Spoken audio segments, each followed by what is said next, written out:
Hello, everyone. It is Wednesday, October the 11th, and welcome to another BRAP. We have a lot to talk about.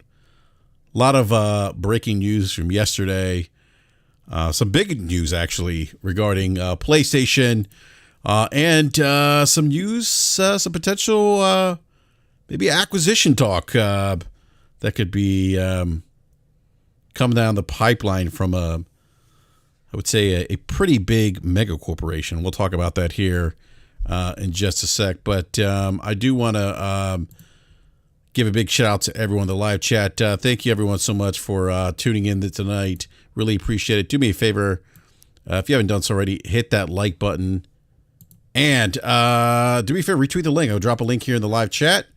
If you wouldn't mind retweeting it or Xing it or wherever the hell Elon Musk wants to call it now. Do me that solid and let everyone know that we're live. So, and also if you're new, subscribe, hit the bell notification so you're alerted when we go live. But I do want to go to the panel here. We do have a returning guest. We have BG Broken Games HD. BG, welcome back to BRAP. How are you this evening? Hey, I'm good, man. Thank you for the invite. Been an interesting week so far, and we're only like halfway through it. So appreciate the invite and looking forward to talk about these topics, man, for real. Yeah, no, absolutely.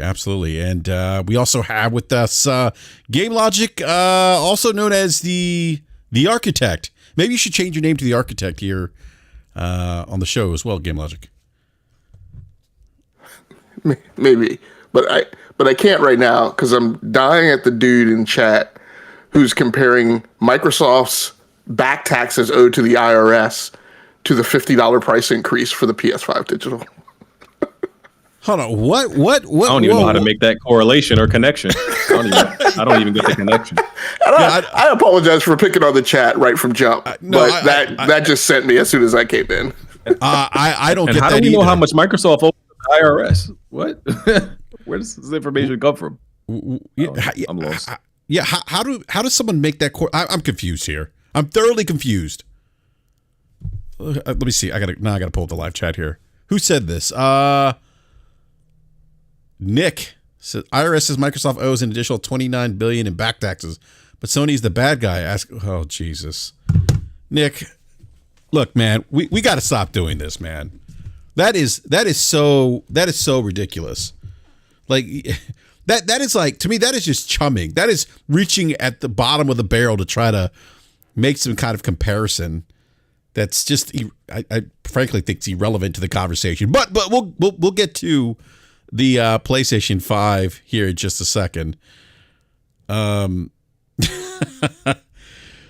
all right. I do want to talk about Logic, and I'm going to throw this topic your way because you are someone who plays Forza Motorsport quite a bit. BGD, I don't know if you play Forza, if you're into the Forza Motorsport series. Yeah, no, okay, not at all.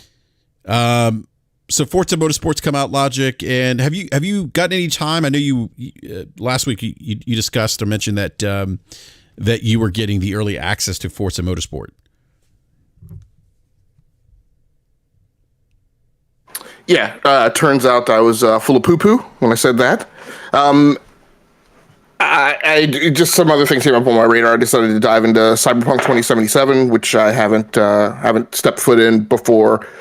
I was excited by the news of the 2.0 update, as well as the Phantom Liberty 2077 or the Phantom Liberty DLC dropping. So I decided to give that a try, and I also got just out of nowhere suddenly excited to dive into Assassin's Creed Mirage after having played a lot of Assassin's Creed across various ways that they've gone about designing that game. So I decided to jump into those two. I was held back a little bit by some of the things that I'd seen, about Forza Motorsport, just in terms of, how the game was versus how it was originally presented, as well as just kind of some of the, I don't know, I won't call them questionable design approaches, but just some of the comments other people were making, and I just decided I didn't necessarily need to go, lean way out over my skis and get into that on early access right away. I could take some time to kind of see some more on how that, on what the uptake on that game was. Mm-hmm. What are your thoughts about because one of the things that's come out and this is per Digital Foundry. One of the things that came out with their analysis of Forza Motorsport is that maybe some of the marketing that Microsoft, Xbox Turn 10 more specifically was doing with things like ray tracing and the presentation of Forza Motorsport maybe didn't live up to that with the final retail release that just came out. What are your thoughts about that? So that bothered me from a few aspects, and I apologize, chat, if you guys often comment that my mic is too loud. So if it is too loud, please somebody let me know how the audio mix balance is. I mean, it bothered me. So let me talk a little bit about the company and just kind of what in my mind is kind of the image and the brand presentation, presentation or perception, image, and exposure of kind of Xbox as a brand. So in May, I think it was that Spencer did his big mea culpa on what was the state of affairs that surrounded the release of Redfall. And in that in particular, one of the things that he noted was that Xbox needed to do a better job of marketing versus game releases in terms of doing a better job and making a more accurate presentation and speaking to any deltas that there were between what was being presented on screen, how a game was marketed, and what the product would look like once it was in customers' hands, right? And to do a better job of not misrepresenting games. So did a huge, song and dance about that in May. And for Forza Motorsport, which in my mind, although I know a lot of the Xbox fandom won't agree with me, in my mind, the way I state, my perception of the Forza Motorsport release now is that it's 3 years late, right? Based on, we've talked about this on the show, based on normal historical release cadence from Turn 10 Studios, the game would have been there at launch in 2020. And then I think it was 2021 that we heard that, that Turn 10 was working on. I mean, we went the first year or so of the launch not hearing anything about Forza Motorsport. Of course, Forza Horizon 5 was kind of shoehorned in as a substitute, as a surrogate for what the Motorsport release that would have normally been there. And so after all of that, and then the delay, and so after all of that, to then not take into account what Spencer had said. And I know that the original trailer was came out before he made that statement, but as far as I can tell, from what I watched of the Forza Motorsport coverage, throughout the year and throughout the summer, none of that was walked back over the summer. They walked several things back about content that was going to be there, but at no point did they ever talk to or speak to the fact that the graphical fidelity, that those implementations weren't going to be, quite what was presented in the original launch trailer, So again, we're going to get a chance to talk tonight about, Sony maybe not necessarily being, genuine in the things that it said. I've spoken several times about, how since last summer in particular, there has been an air of disingenuity around what Microsoft says versus what they actually do. And so this is yet, another token in that bucket of the same kind of behavior, despite the fact that it was admitted to in May, and then to have nothing done about it just, again, speaks volumes of kind of where I personally feel like that executive leadership team is, and where the brand is and kind of what they're doing and how they comport themselves. Yeah, no, that's a great. Do you think? Go ahead.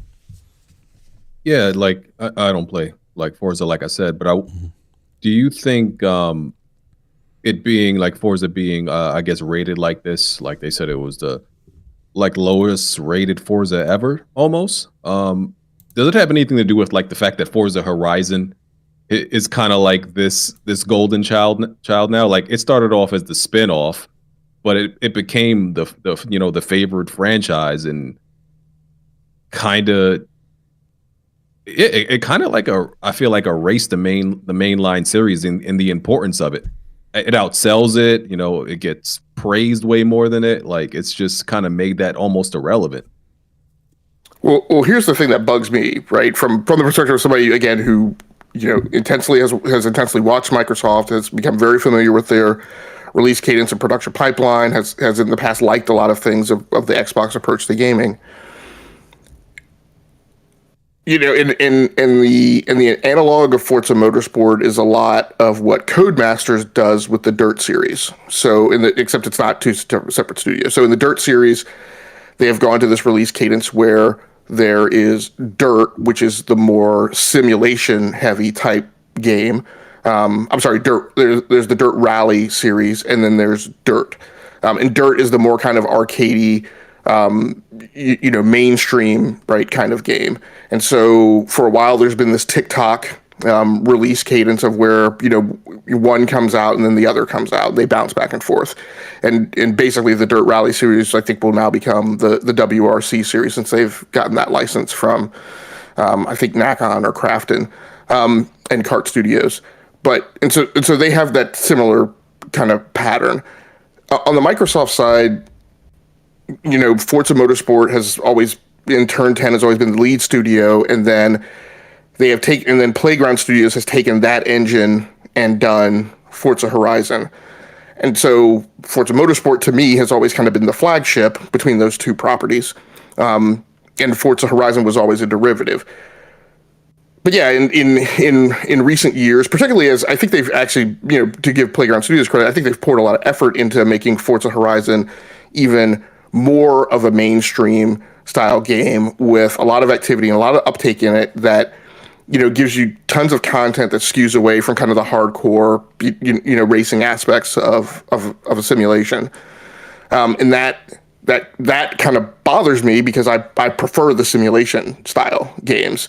And I'm concerned about, any time that there's indications, as there seem to be with Forza Motorsport, that it seems like there's not as much focus or concern in making a really great simulation style game, right, in terms of like total level of effort and total focus and total involvement from the leadership team on, what's going on with either of those two series.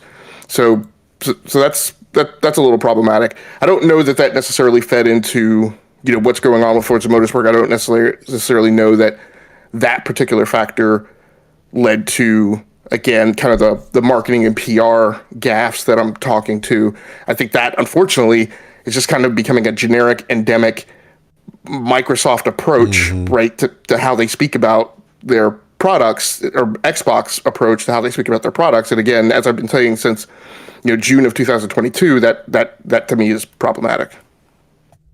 Yeah, I mean, their messaging hasn't been as tight. I mean, look, and I think I think people have tried to argue that point with us in the live chat here. But I mean, look, Phil Spencer was on, was it the Xcast?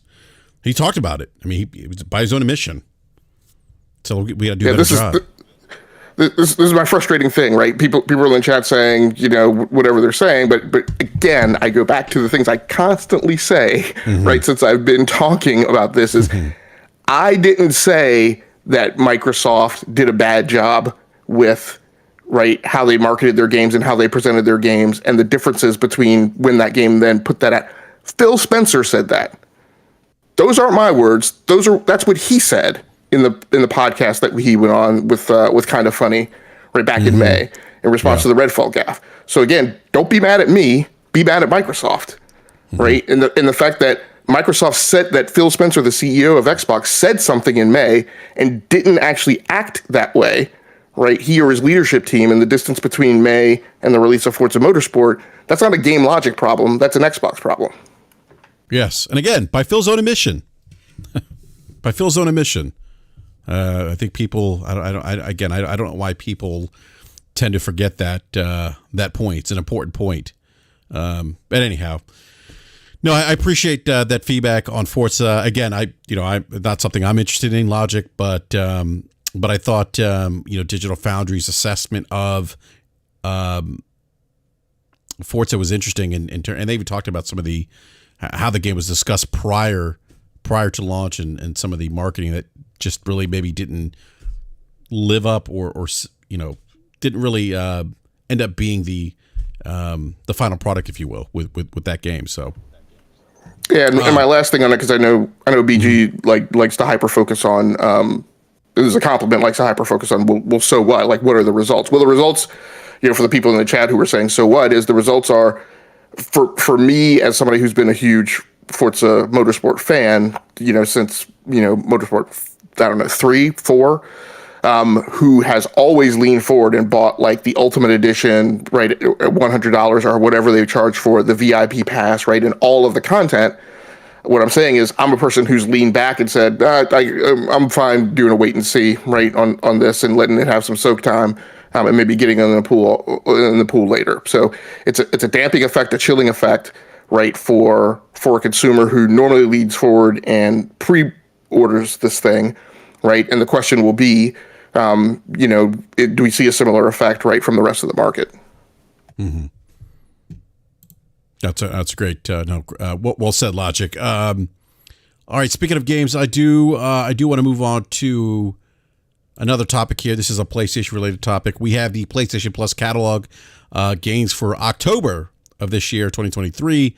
Those games will include Outlast 2, Gotham Knights, Alien Isolation, Disco Elysium, I always pronounce that, Elysium, The Final Cut, Dead Island Definitive Edition, the Dark Pictures Anthology, House of Ashes, Elite Dangerous, Far Changing Tides, Gungrave Gore, and Roki. So, BG, any thoughts on the PlayStation Plus catalog of games that are going to be releasing this month? Any of those games of interest to you? No, I do remember. I think I bought Alien Isolation a long time ago. What was that? 2007? I feel like that was 2017. Excuse me, not 7. It was 2017. Yeah. Yeah, I don't know why I remember that exact year for some reason. That I didn't really end up liking the game. I've never really been into like the Aliens franchise though, but I still wanted to play it because it was modeled after the Red Barrels game. Damn, what is it called? The Red Barrels game, where you pretty much have no weapons. You can only hide. I don't know why I'm blanking on the game's name because I love it so much, but it was going to come back to me in a second. But yeah, it was pretty much modeled after that. So I thought I would like it, but it didn't really connect with me. Outlast, that's what it was. It was pretty like modeled after Outlast, I believe, gameplay wise and concept wise. But yeah, it just didn't really connect with me. And the other ones, they're just going after the Halloween, October theme with the scary stuff. Yep. But yeah, I honestly, most of the time, the PlayStation Plus games never really do anything for me. The last game that I probably took advantage of was Stray, and I would have just bought that anyway if it wasn't in PlayStation Plus. But I rarely ever actually take advantage of anything that's in the PlayStation Plus catalog. It's not really something I even care about that much.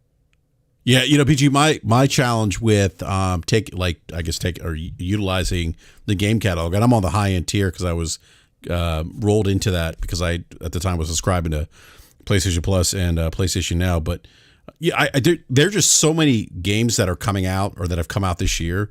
I just don't have time to go back and play, like the older games, like the back catalog of games that are releasing to these subscription services. That's my challenge. I did think about maybe giving Gotham Knights a stab. Disco Elysium, which originally released on PC, is a really good game. I've read it was well received critically. And I know Slomo has played it and has had a lot of positive things to say about it. So that actually might be one that I might get to at some point. But it's a tough. Great RPG, but what's up, Slomo? Probably not going. What's up, man? What's up? It's a great RPG, but it's probably not going to be a lot of people's cup of tea. Yeah. Just because of that, it's kind of like, I don't think if you play it with a controller, I never played it with a controller because I played it on PC, but I think on the controller on PlayStation, more than likely, you won't have to do the whole point and click for movement, but that's like a lot of little things like that kind of annoy people when you're not actually moving the character with your thumbsticks, that kind of deal. Okay. But it's not. There isn't a ton of like quick twitch action going on in it, but it's still a hard game. Like you could very easily get yourself in a situation where you are dead and continue to keep dying, or you just can't find the solution to getting to the next chapter of what's happening in your investigation. So it's like, it's not an easy game. Like, it's not an easy game at all. So I'm not saying the PlayStation community is going to be like, oh, well, it's not easy, I'm not going to play it. But I just think in general, regardless of the platform or demographic, a lot of people won't gravitate to it. Although the writing is excellent, probably some of the best writing I've seen in a video game, period. But I just don't see a lot of people jumping Who's that on character that you mentioned, Slow-mo, that one time? You tried to fuck with Kuno? Yes, yeah. That character is legendary. Like I love that character so much. Like just that part alone. Like I would reinstall that video was the game. Funny. Yeah, I would just reinstall the game and just talk to that little kid. You know, that little foul-mouthed bastard. I would just talk to him just like, you know, for an hour at least, just because he's that funny. But yeah, it's a good game. I would recommend everybody try it, but fully understanding that, you know, the vast majority of the people who will try it will probably quit within an hour. Oh, Yeah, wow. it's really, I mean, from a design perspective, I mean, I don't think it's unfair to say it's really kind of a descendant of the text-based adventure. I mean, if you're playing this on console, you're going to be hitting the X button a lot. That being said, I will say, BRAP, I mean, I feel like you kind of undersold it. You said it was a highly critically acclaimed game, and that's true. But just to talk about that, like it's 2019 Game Awards, right? Best narrative, best independent game, best role playing game, fresh indie game. Yeah. 23rd Dice Awards, outstanding achievement in story. GDC Awards, best narrative, best debut. BAFTA Awards for that year. Best debut game, best music, and best narrative. But I want to say for the Metacritic scores of that year, it was like somewhere like in the top 5 games of the whole year. Yeah, it was like I think I'll so, double yeah. check it, but I feel like it was like a 95 on Metacritic or something like that. Yeah, that may not have been its release year. That may have been the year that the Ultimate Edition or whatever came out. There was some other edition. Yeah. Yeah, it was a 91 when it first came out on PC, and the final cut is 89. I don't know how that fell, but all right. Oh, never mind. Final cut's a 97. Never mind. Yeah. So that was so the following year when that came out, it was like top 5 on Metacritic. Yeah. Now it's 90. Well, yeah, the regular version's, and I think you said that already. 91, right, Slow-mo? And then the Yeah. Okay. So what with the final cut? What is the difference between the final cut and the original release? Then it just I don't know. I haven't DLC played the or? final cut. No, there's no DLC with this. This is probably not going. You're probably never going to see this game from this studio again, or a sequel or anything. Well, there's supposed to be a sequel in the works, but like the actual like original creators didn't want to do one, but it got their company kind of stolen by the investors that helped fund the game, their original game. So, Jeez. Yeah, it's a whole thing. They sued, and I think it's still kind of in a legal battle going on right now. But all the original creators, like the lead people, are all gone. That studio is like a shell of itself. But all that said, there is no DLC. I don't know what the final cut does, if they change little things or maybe refine a few systems here and there. I'm not sure. I just played the original game, but I don't know. Logic, did you play the final cut? I honestly can't keep straight which version I played. I'm pretty sure I did. But the final cut adds additional voice acting, so not everything was voice acted in the first game. Okay. That's why I was saying it was a lot of text without voice acting behind it. There are additional vision quests in the game, so there's basically additional content. And then they also added a streamer mode, which won't be a big deal. Well, damn, I must have played the final cut because all that was in the version I played.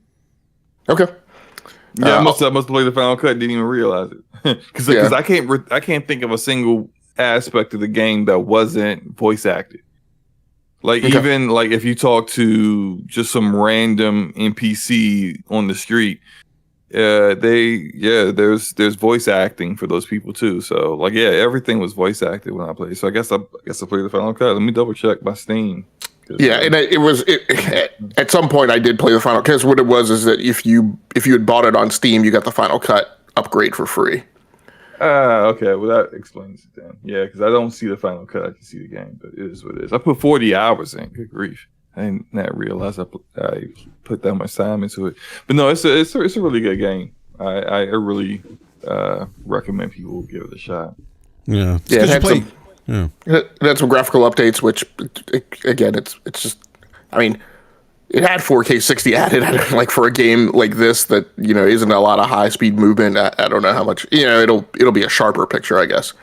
Yeah, I mean, it looks like the art style is like a watercolor painting kind of deal. It's got that visual aesthetic that's not photorealistic. It's not difficult to, I don't think, for these, even like the consoles to really render. So it should be like a game that people will find like, oh, it's performing horribly or anything like that. Yeah, no, it should perform very well in the Xbox Series S. Hey, Lodge, did you get the true ending or did you get a ending? I will admit I didn't finish the game. I didn't. I don't know. I maybe played, maybe close to 20 hours in it, but it was just. I don't want to say this is not a game problem. This is a game logic problem. I'm just old and I get tired and I play late at night. So if it's not just something that's like pumping my adrenaline up, I may not stick with it. Gotcha. But I do. But from what I played and I think it's a great game, and like I said, you can read the reviews and see the uptake up there and the Steam user community reviews, and it's an incredible story, I think, in the way it's presented. And I think the big thing is it's just something that's really way out from what the industry typically puts on offer, so by far. I'm always ranting at people to get out there and play indies and not just play the AAA stuff and not just play the stuff that's kind of, heavily pushed in your face. I mean, and Disco Elysium definitely kind of breaks the mold from like the typical things that we see come through. There aren't too many games that are written the way that game is written with the game design. Yeah. Hey, look, man. Even including the little kid, like you don't have too many games that have a kid that speaks like that. That little kid will get your blood boiling. What's his name again? The Kumo, man. It's the Kumo. Oh my gosh, that's you can't F with the Kumo, man. Well, he refers himself to third person. Yes, he does every single time. That's hilarious. Yeah. So, all right. So, those are the games for October. The game catalog or the new games coming to the PlayStation Plus Premium and Extra, and also announced was the PlayStation 5 cloud streaming is launching this month for PlayStation Plus Premium members. This includes hundreds of PlayStation 5 titles, game trials for a variety of PlayStation 5 games, high quality options, 4K, 1440p, 1080p, 720, 60 FPS HDR, 5.1, 7.1 Tempest audio, and you can record up to 3 minutes of footage. So, I'm actually, I got to be honest with you. Like, I'm surprised that they're getting 4K before the competition is in terms of cloud streaming. But the rollout will actually take place here in North America. They're targeting October 30th, Japan October 17th, and Europe October 23rd. Anyone on the panel going to try this out? The PlayStation streaming, cloud streaming? I might try it here and there, but I don't have a big use for it unless I'm going away for a while on vacation or something like that. So, yeah. But if I'm going on vacation, I should definitely try it. Yeah, I'm kind of like strongly against like cloud, gaming. I just really see I have no use case for it, and it's like I remember when PlayStation Now first came out, and I know things have improved since then, but I got like a demo, I think it was like a trial, 3-month trial or something like that. And I tried it and I'm like, yeah, the latency, the audio, the input, this is a terrible experience. I don't know I said since then, if this is the future, we're talking about like the Jetsons future. If people claim this is what the future of gaming is going to be, because I don't know how. Like, I don't see the, I guess the growth and the improvement moving that fast. But maybe somebody could tell me, like, right now, I guess on I have FiOS, right? And like how does it perform on? And there's always factors that contribute to how your experience is going to be on cloud. Your mileage will vary, but how is it for somebody with somebody who has FiOS like me, for example? Yeah, I haven't tried the PlayStation Cloud stuff at all, really. Whenever I've used PS Plus in games I had through that subscription, I've always chosen the games that I could actually install on my PlayStation. That said, the only good experience I've had with cloud and gaming has been GeForce Now, which is amazing. And I don't know exactly how they do it, but they get it done. I mean, like if you want to, you do have to pay for the tiers, but like that ultimate tier, having a 4080 in the cloud, yeah, it's pretty damn legit. Like I could play. It's Slimmo. Have you tried that with Cyberpunk? Yeah, I did. Yeah, with path tracing on and all that.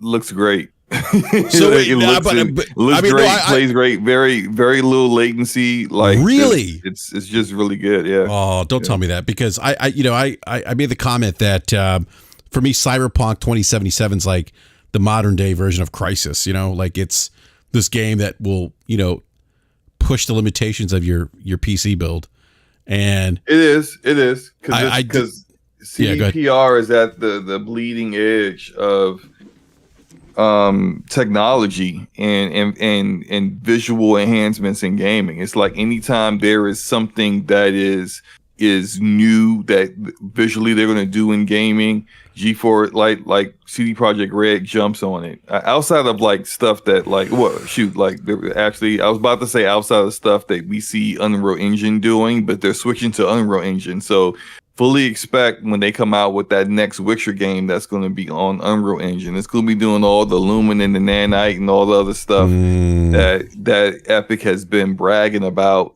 at every GDC since like 2020. So yeah, the CDPR is just they're just on that kind of like wavelength. Them and Remedy, because Remedy's going to do path tracing and Alan Wake 2 as well. So yeah, they're always on top of it. I put 4A games up there too, with the Metro series. Yeah, Metro. Yeah, Metros that's good looking games. I do. Actually, one of the, I think the last Metro game that came out, I think that they had enabled ray tracing for that, because I remember playing it on my PC when I had my 2070. But I guess my question to you, Slimmo, is the GeForce Now tier that you have where you can basically use like the equivalent of a 4080.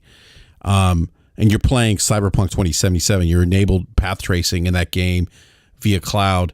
Like what's the frame rate like? I mean, are you getting like decent frames with path tracing enabled via cloud streaming? Yeah.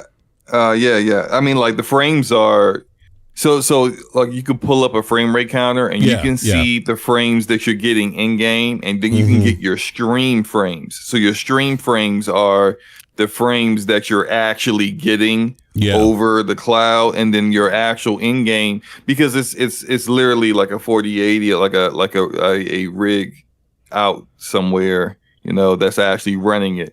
And so you can see both. And they stay pretty close. They may be off like a frame or three at the most 3 frames. Are you getting like 60 FPS with path tracing? That's where I'm. With the 4080, yeah, and I gotta play around with the settings sometimes, because like it's oh my god, I will get. It depends on where I'm at too. So if I'm out like where in the Badlands, a little bit outside the city, I'm getting way above 60. But when I'm in Night City, and that's what's demanding. Which parts of Night City, when like the neon lights start going, it's at night and everything. All those NPCs everywhere. Yeah. Then it starts to kind of, like you'll see it kind of like fluctuate. It'll drop under 60 to like 50 and 55, but then it doesn't stay below 60. So it's cool though. I still prefer to play native because even though it has it's not, the latency doesn't make it unplayable. It's still not native. It's still not like Cyberpunk running on my PC. Like so you could tell there's a little bit you could feel it. You could feel the difference, but it is playable. Like sometimes, like when I've been on vacation, I've used GeForce Now and I've played Fortnite. I've played the Division 2. I've played a ton of games that I normally play. But what I don't like, I don't have access to it, but I haven't played COD. I haven't played Halo. If I had access to Halo, I would not play Halo through GeForce Now because I still just don't trust that even there, it's the best cloud gaming you can do. I don't trust it on the latency side of things to not get me clapped in a multiplayer game. Yeah, so, no, I hear you, man. No, I hear you. Real quick, I want to welcome your better half here, Slimo Gaming Forte. What's up, Forte? Yo, what's up? What's up? What's up? How you guys doing? So good, man. But to kind of draw it back to the PlayStation Cloud thing, I don't even think GeForce Now is really their competition because the way GeForce Now works, you basically need to be a PC gamer to get the full benefit to it. Like you could be a console gamer and use it, but then you'll be like building up a library on PC because you only have access, even though at this point now GeForce Now has nearly 2,000 games available in it, you could only play the games that you own. So, and not all the launchers on PC are available through it. So like they're just starting to get Game Pass games in there. So it's like you have to have access to a service or own the game on a particular storefront on PC in order to play those games. Whereas PlayStation's cloud stuff is different. You're going to have access to the games that you own already through the PlayStation platform. Yeah. In addition, if you got PS Plus, all that, the extra stuff that you'll be able to get as well. So it's a bit different. It's more in line of what xCloud is. Yep. And frankly, xCloud stinks, man. xCloud sucks, bro. Like it's bad. It's really they've guided up the 1080p resolution. I think FPS. I've had some decent experiences with it. Some bad ones, but some decent ones too. I'll play something like Persona 5 Royal, and like RPGs, like turn-based RPGs on xCloud. I'm not playing. Like no. I tried to play Starfield on it. I was annoyed, yo. I was just annoyed. Well, I mean Starfield. Like it's the latency that gets me. And so for PlayStation, what they really just need, forget the 4K. I don't care if you got freaking HDR running through it and you got all the bells and whistles. What's the latency like? Because if the latency is good, people will rock with it, I think. If the latency is as close to native as you can possibly get it, people will use it when they have the need to use it, Do you think this justifies, at least part of the price increase? I don't know if this is something that fans care, even like really wanted in premium. Because what is it? Only in premium? This cloud streaming? I don't know. Is it? Let me go back to. Yeah, it's for PlayStation Plus Premium, so they're getting So select. Yeah, what's that now? $180. Yeah, that ain't worth it. Plus you're getting I don't care what it does. Access to TV shows, movies, whatever the case is. That's part of that too. Through the Sony Core. Is that the name of the app now? Sony Core. Yeah. Hey, I'm sorry. I was just on that earlier today. Yeah, looking at that. Real quick, I want to welcome B Money here. Who just joined. What's up, B? What's up, B? What's going on, fellas? What's up, man? Not much, man. Just getting in the house, so I figured I'd hop in here and see what you guys were talking about. Yeah, B, what are your thoughts about the PlayStation 5 cloud streaming? It sounds interesting. It's not something that I would use personally, but it sounds interesting. 4K 60 is what they're touting, so we'll see if it actually works. And if it's low latency, then they might have something on their hands. They do have some devices that they're coming out with, and a bunch of stuff they're trying to do on phone, and they have I think they have PlayStation Plus on PC. So I'm sure that'll kind of roll out there as well. So I don't know. We'll just have to see how it plays out. Yeah. Hey, real quick, B, I just want to say thank you for that ass whooping your Bears gave us, by the way. Yeah, a little bit. Why you gotta bring that up, man? Well, why? No, don't. Should have been worse. Hey! Look, Forte. Hey, shout out to them Lions though. Them Lions is playing great. Those Lions are out there balling. Lions are doing good. I find it hard to root for the Lions because we'll see. Yeah, they got a lot of weapons this year, man. Yeah, we'll see what happens in the playoffs. Oh man, if they make it to the playoffs, it's gonna be a problem. Yeah, I think. Yeah, go ahead, Logic. So one of the things I wanted to ask. So in just so on the pricing of PlayStation Plus Premium with the most recent price hike, I forget what all the other tiers are, but it's $160 a year if you do the one-time charge, right? If you pay up front for the full year, and then it's more expensive. I think is it $18 a month now if you go month to month? I don't know, but I don't know. Yeah, but it's $18. It's $18 a month if you do month to month. Okay. So the question, one of the questions I wanted to ask the panel. So I wrote a blog entry, maybe tail end of last year, or maybe earlier this year, and I claim that one of the biggest challenges to PlayStation Plus streaming, and particularly now in this bump to 4K 60, one of its biggest challenges will be its own consumer base, because the customer base of PlayStation is, I think, is a demographic that skews very much into the camp of doesn't like streaming, believes in physical media, yada yada, pay for your games, yada yada yada. Doesn't like subscription services in general. They proclaim. So my question is this 4K 60 streaming going to get enough uptake? And if it doesn't get enough uptake, is PlayStation just going to kill it and roll it back? Because one of the things PlayStation will definitely do is if enough people aren't using a thing, they will definitely get rid of it.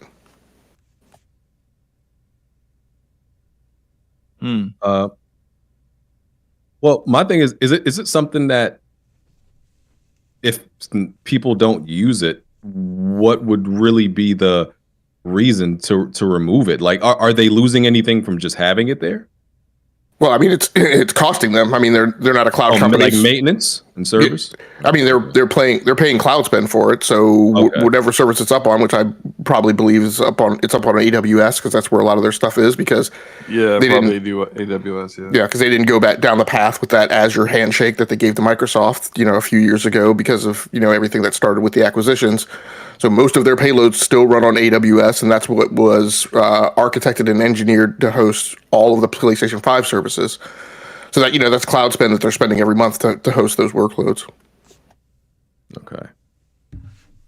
Yeah, I agree with Logic. If it's not taking off and they're wasting money on on spending money to Amazon for that server access, then they're for the extra bandwidth. Yeah.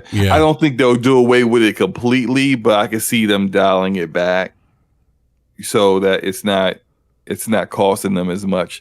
I don't know what's going on with xCloud, but like not to go jump dog xCloud again, but something that I hadn't seen in a very long time. When I tried to play Starfield on xCloud, I had to wait 15 minutes. Like, I launched it and it said, sorry, you gotta have to wait. And I just watching it tick down. It took 15 minutes.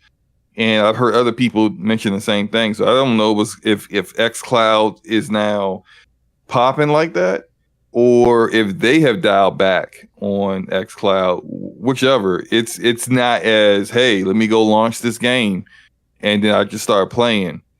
I mean, yeah, you still get that, but for some games, it's not like that at all no more. So it's weird. I don't know if that's something that Sony might end up doing as well. Hopefully not.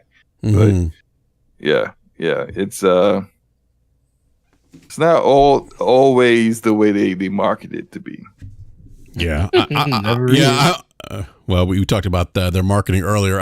Yeah, I'm definitely going to try it out. Like that, I think there's game trials that you can.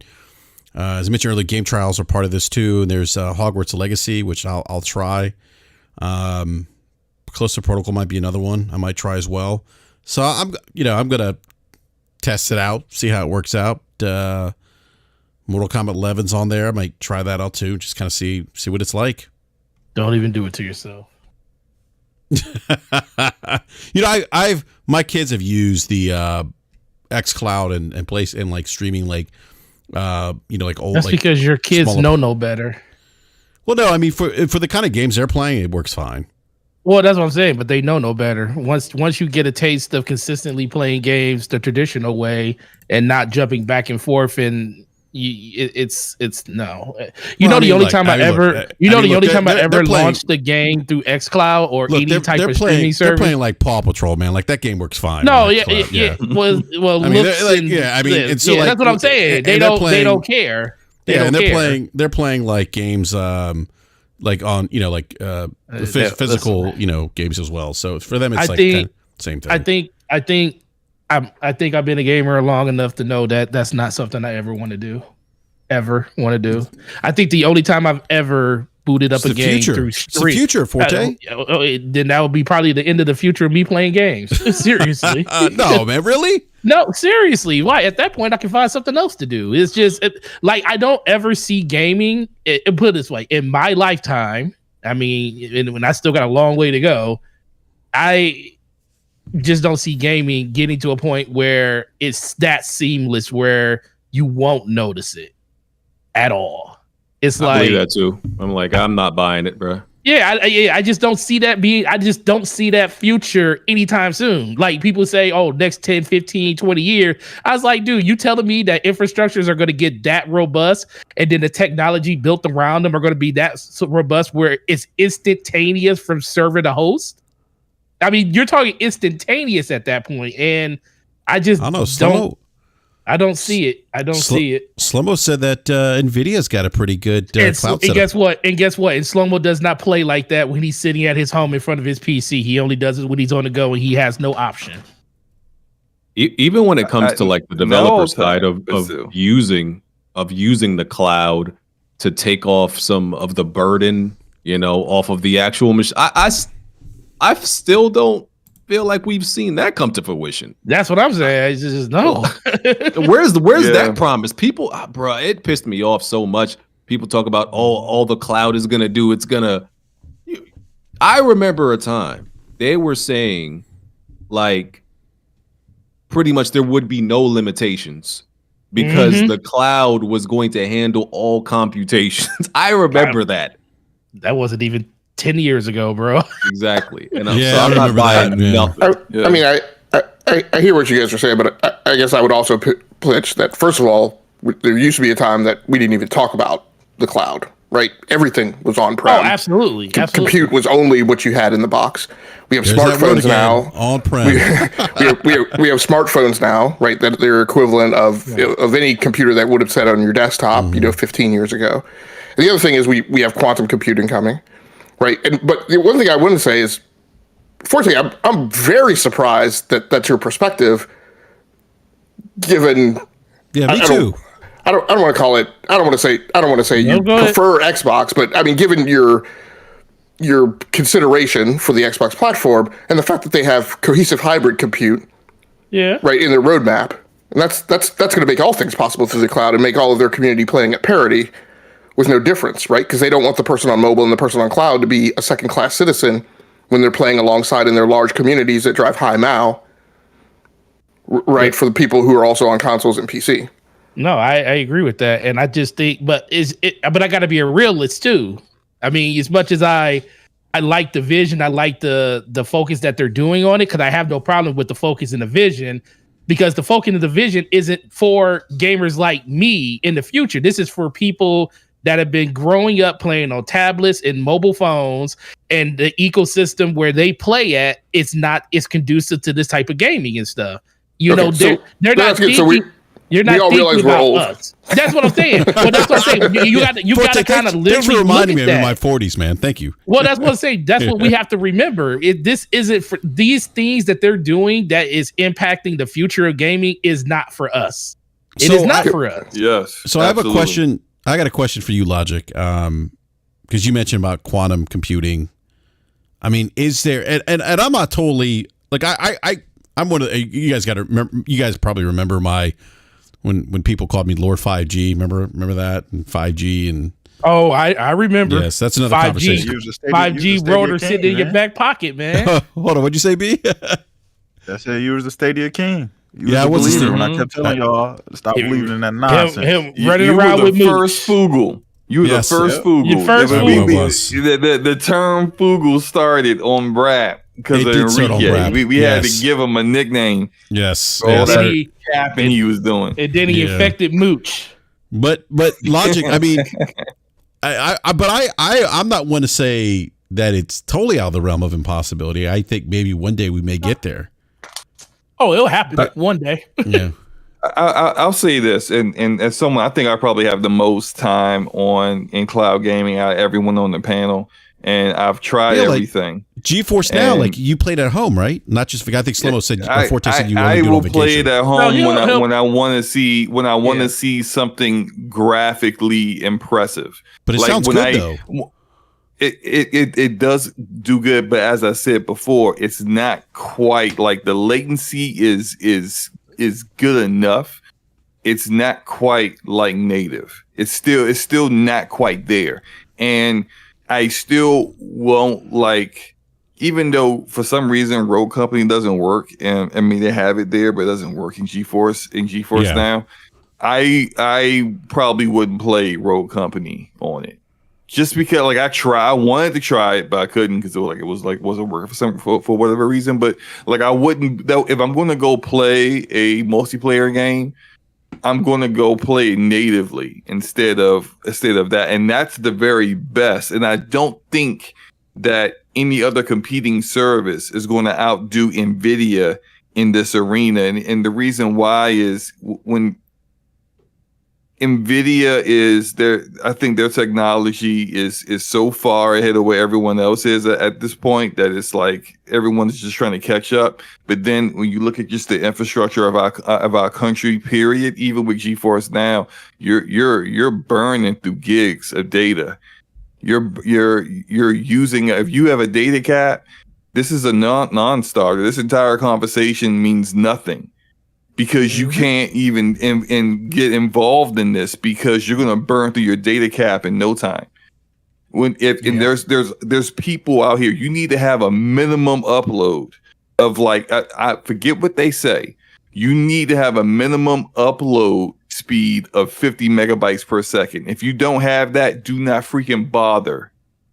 It's going to be a crap experience. And so many people out here have what they've been billed as high speed internet, and they get a gig download, but their upload's like 5 megabytes per second, 25 megabytes per second. Shout That's out trash. to Comcast finally fixing that for us Comcast people. Yeah, that's why people talk about Fios like it's heaven, like it's Shangri-La or something. One up, one down, baby. It's one up, one down, and you don't. And there's very few ISPs in the United States that will do one up, one down. Yeah. But that's what I got, and I have zero problems. But I got no data caps. But there are a ton of people. Either you got a data cap, or you got that fake me out high speed internet, and it's just like that's not going to work for cloud. It's just not. Yeah.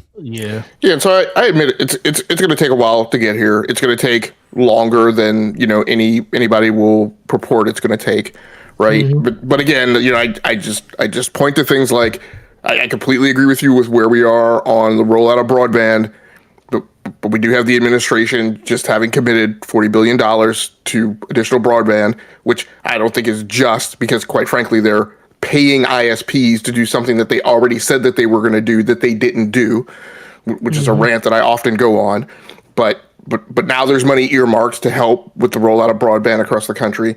And I think, while I'm not going to say that Microsoft is going to make good on this, but what I've said on this show multiple times is that in order to get to effective cloud-based computing, and in order to get to this vision where gamers are playing at parity and nobody's a second-class citizen, and in part of that, some of that is players cutting through the cloud, that there's going to need to be a groundswell of a change in an inherently different way in the way we build and make games today.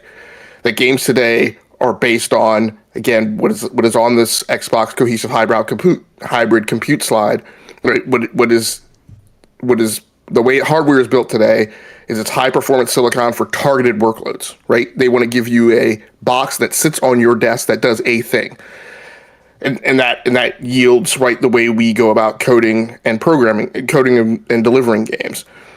That is something that's going to change, because it's going to have to change in order to get to that vision. How long that's going to take, again, I agree. Look, I only have so many years of gaming left, so stuff can only operate so much longer. Right, yeah. So it's like Forte says, it's probably not going to necessarily be my lifetime, or my the lifetime where I'm a primary consumer of games, but it's definitely the roadway, right? The roadmap to get there. Yeah. I think it's a great way for them to move gaming forward. I just feel like for the people that will benefit the most from it are the ones that we have playing games that don't really require, like you said, your kids. It doesn't matter to them right now. We scrutinize every little thing. Just imagine the little BGs that's going to grow up in the next 20 years. They're going to have completely different sensibilities than what we have. They're going to be thinking completely different things. The things that we think is trash. There's going to be something that they're going to be like antiquated. Why would look, think about it. We look at people that have disk drives in their PC like, dog, what is that? Why do you have a disk drive on your PC? For what reason would you ever have that? And that was like less than 10, 15 years ago. Yeah, it was. So my first build still had a drive. Mine did too. And guess what? As soon as I rebuilt my PC, it didn't have a drive in it. Yeah, I still look at cases that come out, in 2020. I'm just like, why do you have a slot for a drive? Like, who in 2023 is still building that? And that's the thing, though. It doesn't. And that's the thing, though. It's one of those things that doesn't hurt anything. Like, it doesn't make your build worse. It's just the thing that when you see it, just like it's antiquated. And that's what everyone is removing that as soon as they start putting their PC together. They're just getting that thing out. And they're looking at the future of gamers that are coming in. It's like they're not going to care about playing on the disc, or they're not going to care. They're not going to care about a console being in their house. They'll care more that the fact that they can just pick it up and play wherever they want to. And that's the direction that Xbox is going in that direction. PlayStation will get there sooner or later. And Nvidia, like he just said with GeForce Now, I think the reason that they do as well as they do is because they build it on the side of the eye candy side. Like someone just said, I do that because if I want a game to look really, really good, I'm going to play on Nvidia. I'm going to play on GeForce Now, get my 4080 in the cloud. And yeah, the latency going to probably be trash, but I just want to see what the game looks like. And he did that with Cyberpunk. And he told me, he said, yo, the path tracing looks incredible. This looks amazing. But guess what? If Slow-Mo actually had a 4080, he wouldn't never be with GeForce Now. He wouldn't even bother with it. And that's the thing I'm talking about. So for him, it's just it's a limitation of the things he has, because he still values the hardware side of it and the input delay that you get from playing a native experience. What's going to be the reason people going to want to play games in the future? And that's what they're working towards now for those people. Yeah, and a glimmer of hope I would say is, when we had Stadia around was, Slow-Mo's talked a lot. Slow-Mo's talked a lot about XCG, and on XCG I've gone in and I've tried to play games in the F1 series, which I love the F1 series, but Formula One is a very demanding game. It is not very latency tolerant. It requires a high level of precision, and it is and just in general, Formula One is not really tolerant of you making a lot of mistakes. So that game to me is unbearable on Xbox Cloud Gaming. But a racing game that ran perfectly fine on Stadia, again, not Formula One, was Grid, And it had nowhere near the latency that I see right on Xbox Cloud Gaming when I was playing Formula One, or when I've gone in and I've tried to play the Forza games. So again, the technology, was only around for a very short time, rolled out to customers, but it was a glimmer of, into the window of, what things could possibly be like, based on a service, if it were kept around. And again, just over time, like I said, I think we'll just see dynamics, cause companies to lean in that direction, and hopefully it'll come off okay. Yep. Yeah. Speaking of, I do. Yeah. I guess real quick, I did want to kind of say that, like, I think we can probably start to see the generations out there right now that are already kind of going in that direction. I play Fortnite with my son, one of my good friends from childhood, and his son. My friend's son always plays on a Nintendo Switch, not in docked mode. In handheld, he's playing Fortnite and holding his own on a Nintendo Switch. He does not care about you put a controller in his hand and he just look at you like, why? Get this away from me.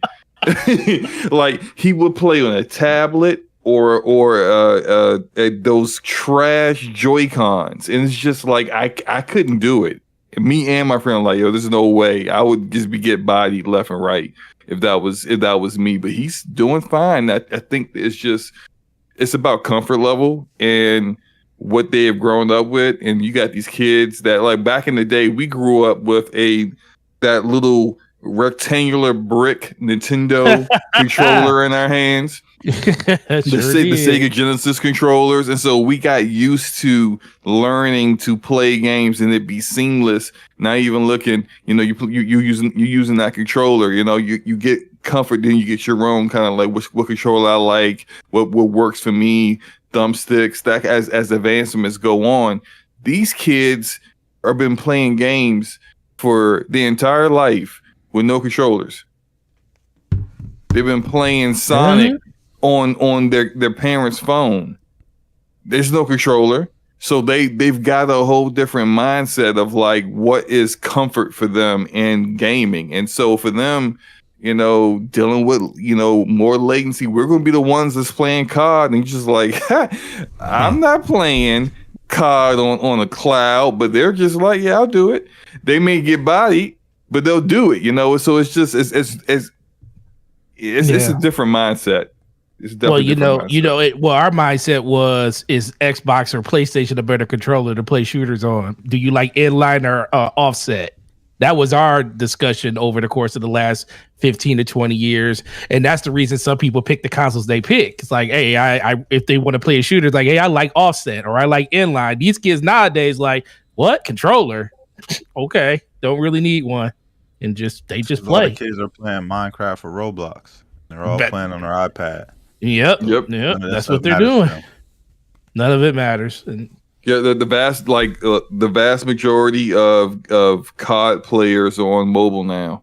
They ain't playing with a controller or a mouse and keyboard on mobile. What they say 1.9 billion on mobile is what they made revenue wise, and then 1.6 billion on PC, and then consoles the end at 1.3. Yeah, I just remember what the split was. Like mobile was like it was like far and away the biggest. Yeah, it was 1. It was like 1.9, 1.6, and then 1.3. PlayStation and then Xbox. Mm-hmm. Yeah. Just ridiculous, man. I mean, it's the way of the future, man. I stopped trying to convince other people that that's not the future that's going to happen, because more smarter people have come up with better scenarios than we can ever come up with. And they already figured this stuff out. Like, there's been things that's been happening over the course of the last generation that has come to fruition, going all the way back to Xbox putting an Ethernet cord on the back of an Xbox for, to push broadband forward, knowing it would piss off 90% of the people that wanted to play on a console. Then to come to find out it was the best option. And then, we talk about 2013 with Xbox and all the stuff they did, and how now look at where we are now. Damn near everybody's system's online, and Cloud is another move, and it's never going to be for the people that are in it right there. They just have to sell it to you. Because you're the benefactors of all the people in your family that could actually afford that stuff. But once these kids grow up and can afford stuff on their own, man, you're gonna see where game is really gonna turn at that point. Very true. Yeah. And then when they got their own money, they can start spending it the way they want to spend it. Mm-hmm. Speaking of video games. Oh yeah, video games. Let's talk about those. According to an article posted by Bloomberg, and I'm going to read the article about the Bloomberg article from GamesIndustry.biz. Disney is reportedly looking to acquire Electronic Arts or a company of a similar scale as a way to get back into games publishing. Again, this was reported by Bloomberg. Some Disney executives have allegedly suggested that CEO Bob Iger could transform the company from a gaming licensee to publisher by acquiring EA. Iger is reportedly non-committal about the potential acquisition. EA reportedly discussed acquisition plans with Disney last year. The publisher also allegedly talked with NBC, Universal, Amazon, Apple. If you guys remember that, there was that article that went out that Amazon was going to buy EA, and that was retracted. However, the talks with NBC, Universal reportedly fell through.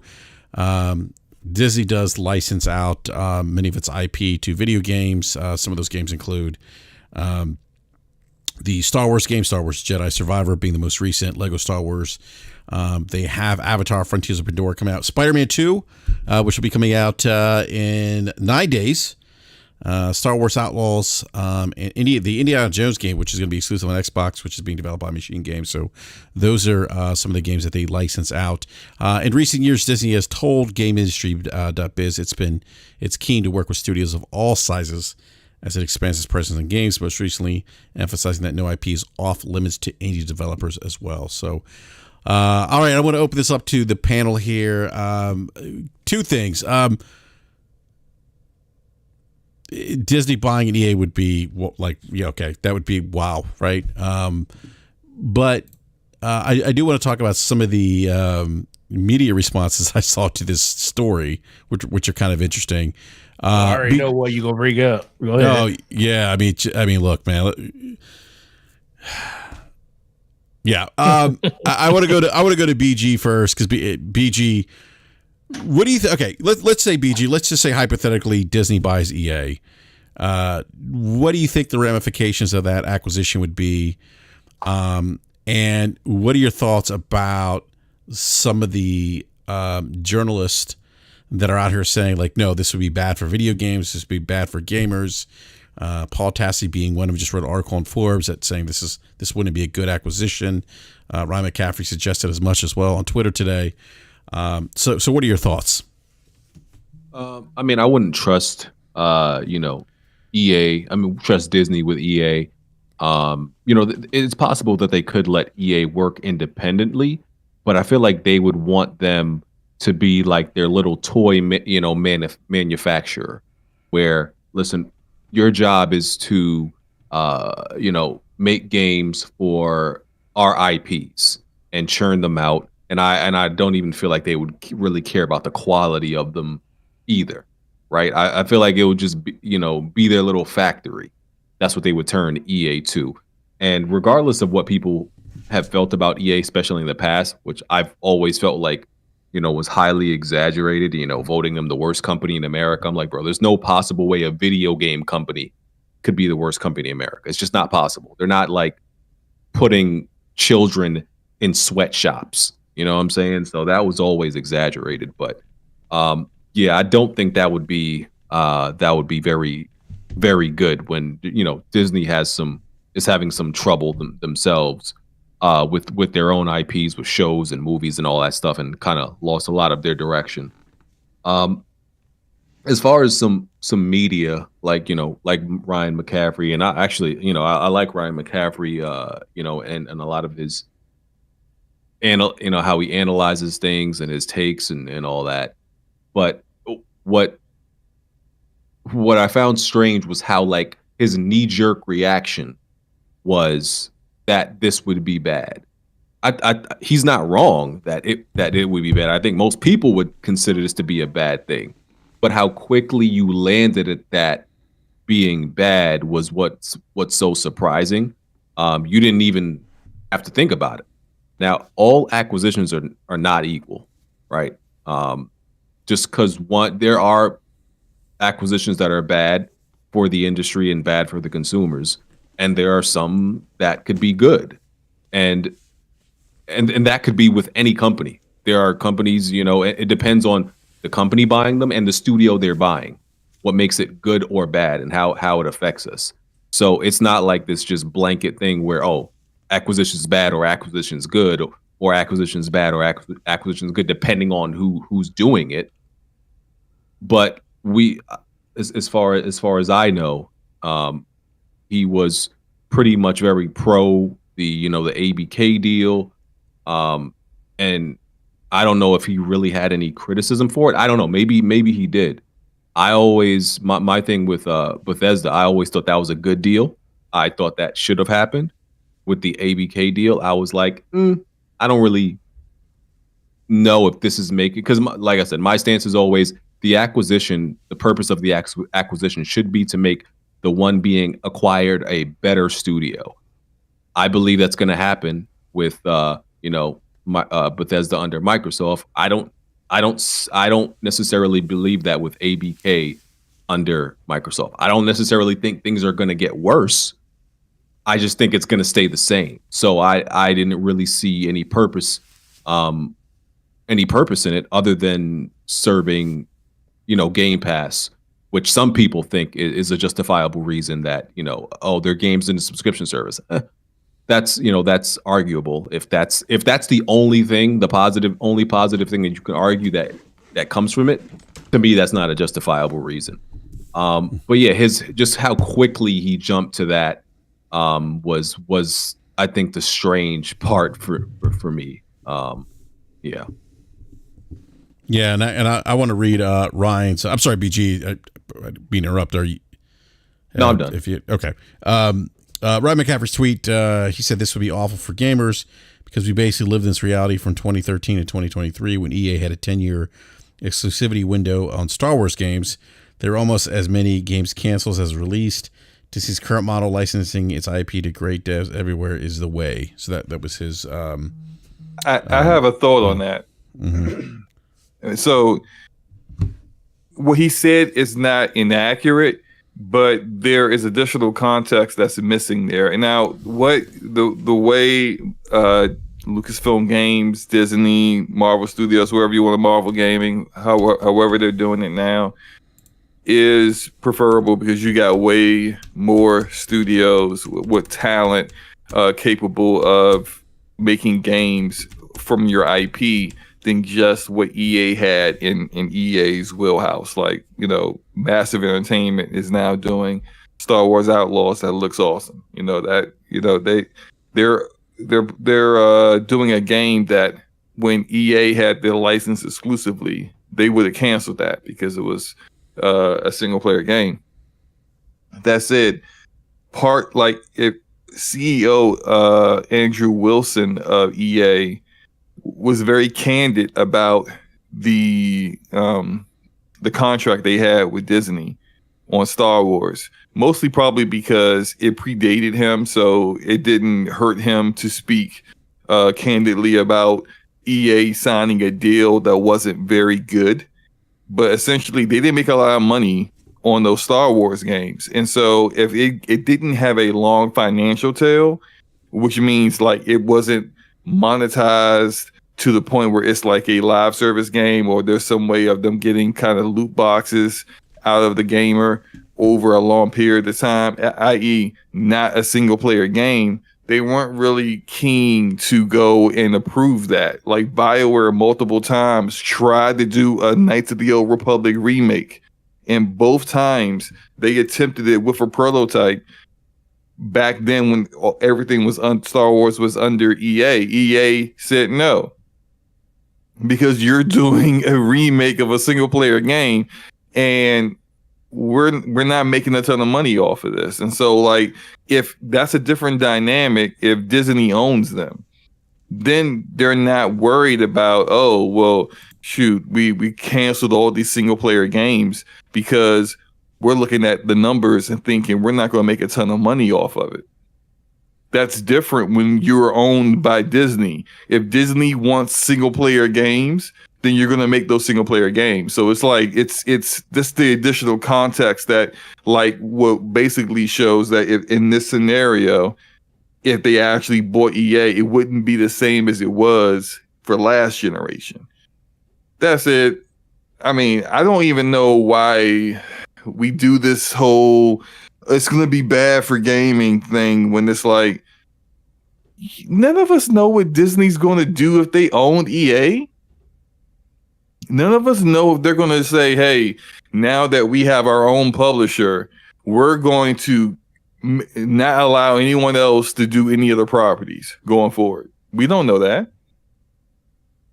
When they had their own publishing studio, they still like they had stuff they published themselves and they had stuff they licensed out. It's why would that be any different? We don't know how Disney would choose to operate, but people are just assuming, and it's just I don't see the need to do all that when we have zero idea if Disney would be that kind of owner of EA.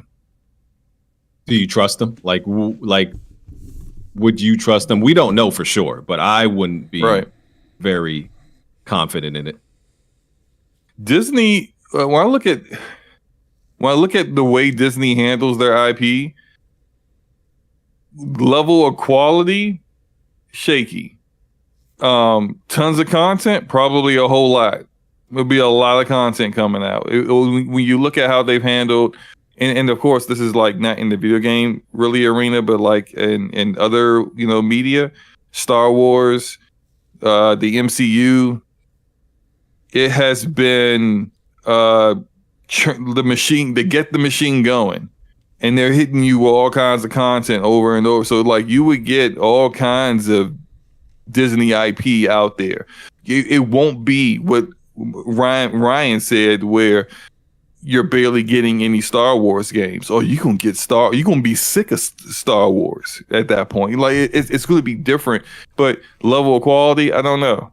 But then already with EA, half the time I'm like, level of quality. I mean, Respawn be getting the job done, but I mean, under EA, BioWare has sunk.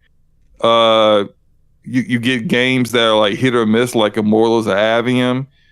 They like Battlefield is still launching broken all the time, and then taking like 2 years to get fixed. Like,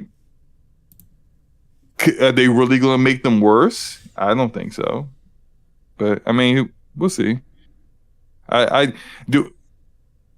Do I trust them or more or less than say Microsoft or Xbox owning them? Actually, I would say I'll be fine with them over Xbox owning it.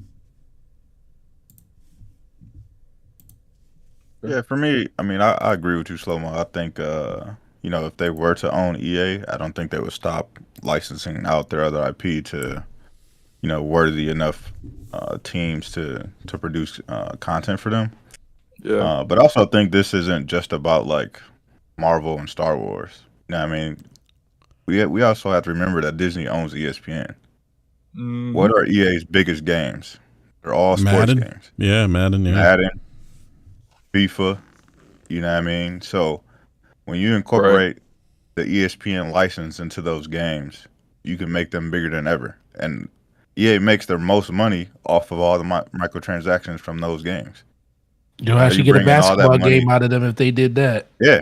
Now it will be a basketball game. It would force EA to put out a basketball game. It might even force EA to put out a baseball game. Shoot, let's do it with the ESPN license. If that's the case, fine. College football will be right back in the limelight. Some competition for 2K next year. Yeah, college football's coming back next year. They have a different angle they could be looking at this as well, which I think is actually the bigger angle. Is looking at what they could do on the sports side of EA because that's Free where marketing. That's a great point. Free That's a marketing great of your point, games. D. I hadn't during thought their about that at games. all. I didn't hear you for say. What did you say? No, I said that. I mean, it's just like built-in free marketing for Madden during NFL season and NCAA free marketing, NBA free marketing, and like they, especially, and then they can also go to those tables with ESPN, not ESPN, with NBA and NFL when it comes to those licensings and stuff. And it's like a dual license and stuff. It's like they talk about how we can benefit on the TV side and we can benefit on the video game side, and they can sell them more than what they can sell them now, because the biggest thing right now is you got so many people cutting the cord and not really, they talk about how their subscriber numbers have dropped close to 200, like close to 70 million subscribers over the last couple of years. They're trying, if the easiest way to get that back is to bring people in from other avenues like video games. And people that play video games, there's a lot of them that play Madden. What you think they don't watch the NFL? You don't think they don't watch the NBA when they play 2K? So, it kind of gives them another talking point when it comes to that. So they say if they give us, exclusive TV rights and stuff, they'll give them discounts on, they won't take what's the name on the licensing side of it. They may not even charge them for the licensing side of it. There's a lot of ways they can go with it. So something really just hit me. They could also kind of do something similar to what Sony is doing with their own IP. If they bought EA, they would then be able to do Mass Effect TV series and put it on Disney Plus, Dragon Age, Dead Space. They could do there's so many properties that they could adapt to the big screen in different media, and then they'll do the same thing that Sony does, where they get the casual audience in through a TV show like The Last of Us, and then that increases sales of the game that they just remastered strictly just for this moment. That kind of stuff. EA has a ton of IP that's just collecting dust. I mean, waiting for that. Put it all in there, right? They own ABC, Freeform, FX, National Geographic. Mm-hmm. They got part of Hulu. I mean, it's just peanut butter. There's stuff all around. Both going in. As far as both going in as far as stuff that could go to games and places that where they could pull from games to put on television networks. Yeah. Right. And this is this is the thing that I like the most about, because instead of just saying that this is a terrible deal, like a lot of people on Twitter were saying, like, oh, they'll EA this or Disney will destroy this. I'm like, no. Well, how will we come up with a solution or a theory on why this could work? And these are reasons why this could work. Yes, anything can be bad. I always look at it. Anything could be bad. Anything could be like, what were they thinking? But I think it takes a lot more brain power to come up with reasons of why it isn't bad. Why could it work? And if people actually took the time to think about it, it's like, hey, they would have came to the same solution that we did, but that's why they're not us. So, well, I should also put in there amusement park rides. Oh yeah. Oh yeah. Yeah. Oh huh. Yeah. Can you imagine Mass Effect Space Ride? Yeah. It's Tomorrowland. It's Tomorrowland, baby. Let's go. Commander Shepard at the front of the ship. Oh boy. Now that'll be They have not changed anything in Tomorrowland since 30 years. 10 years old. Dude, do they still got literally took my kids there last summer, and I was like, is Space Mountain tomorrow still there? no more? Space Mountain's not there anymore. That's yesterday land now. Oh, so Space Mountain is finally gone? Space Mountain's Space gone. Mountain is still there. No, Space Mountain. I saw it. No, it's there. It's no, there. I thought they closed it. Are you sure? It might as well be Space Anthill. Because, I'm a grown man now looking at this space quote-unquote mountain. I'm like, this is not how it was when I was 10. It's still, I'm telling you, it's still there. Everything is still there. Tomorrowland is exactly, all they did was change some of the names. You're right. Space Mountain still is there. Oh my God! So Tomorrowland is basically 30 years ago land. It's like look, they are just racking up money. Do you know how long it took me to get into the damn park? Did I had they tell you where the park. You ain't get the speed pass? No, I said just the park. What speed pass? There's a speed pass for parking? No, just for the rides. No, just for the rides. Yeah, just for the rides. I'm talking about just the park. It took me an hour to get into the park because you they tell you where to park. You have no choice though. This is your parking space. That's true. Park right here. So you get out and then you gotta wait in line for a like a little train to come grab you. Yeah, the little shuttle to come grab you. I actually saw people fighting to get on the shuttle because it was taking that long. I saw white people fighting each other to get on the shuttle. Okay, why is that shocking? I'm like, I'm just hey, look. I'm gonna keep moving.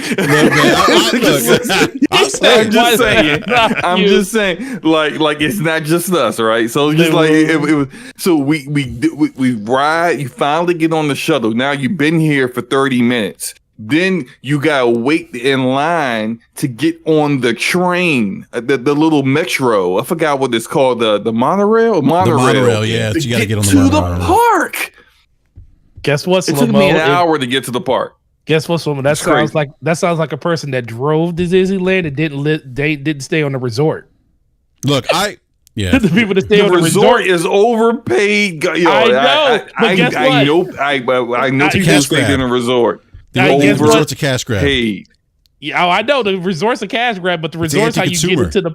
It's how you get into the park faster. It's anti-consumer.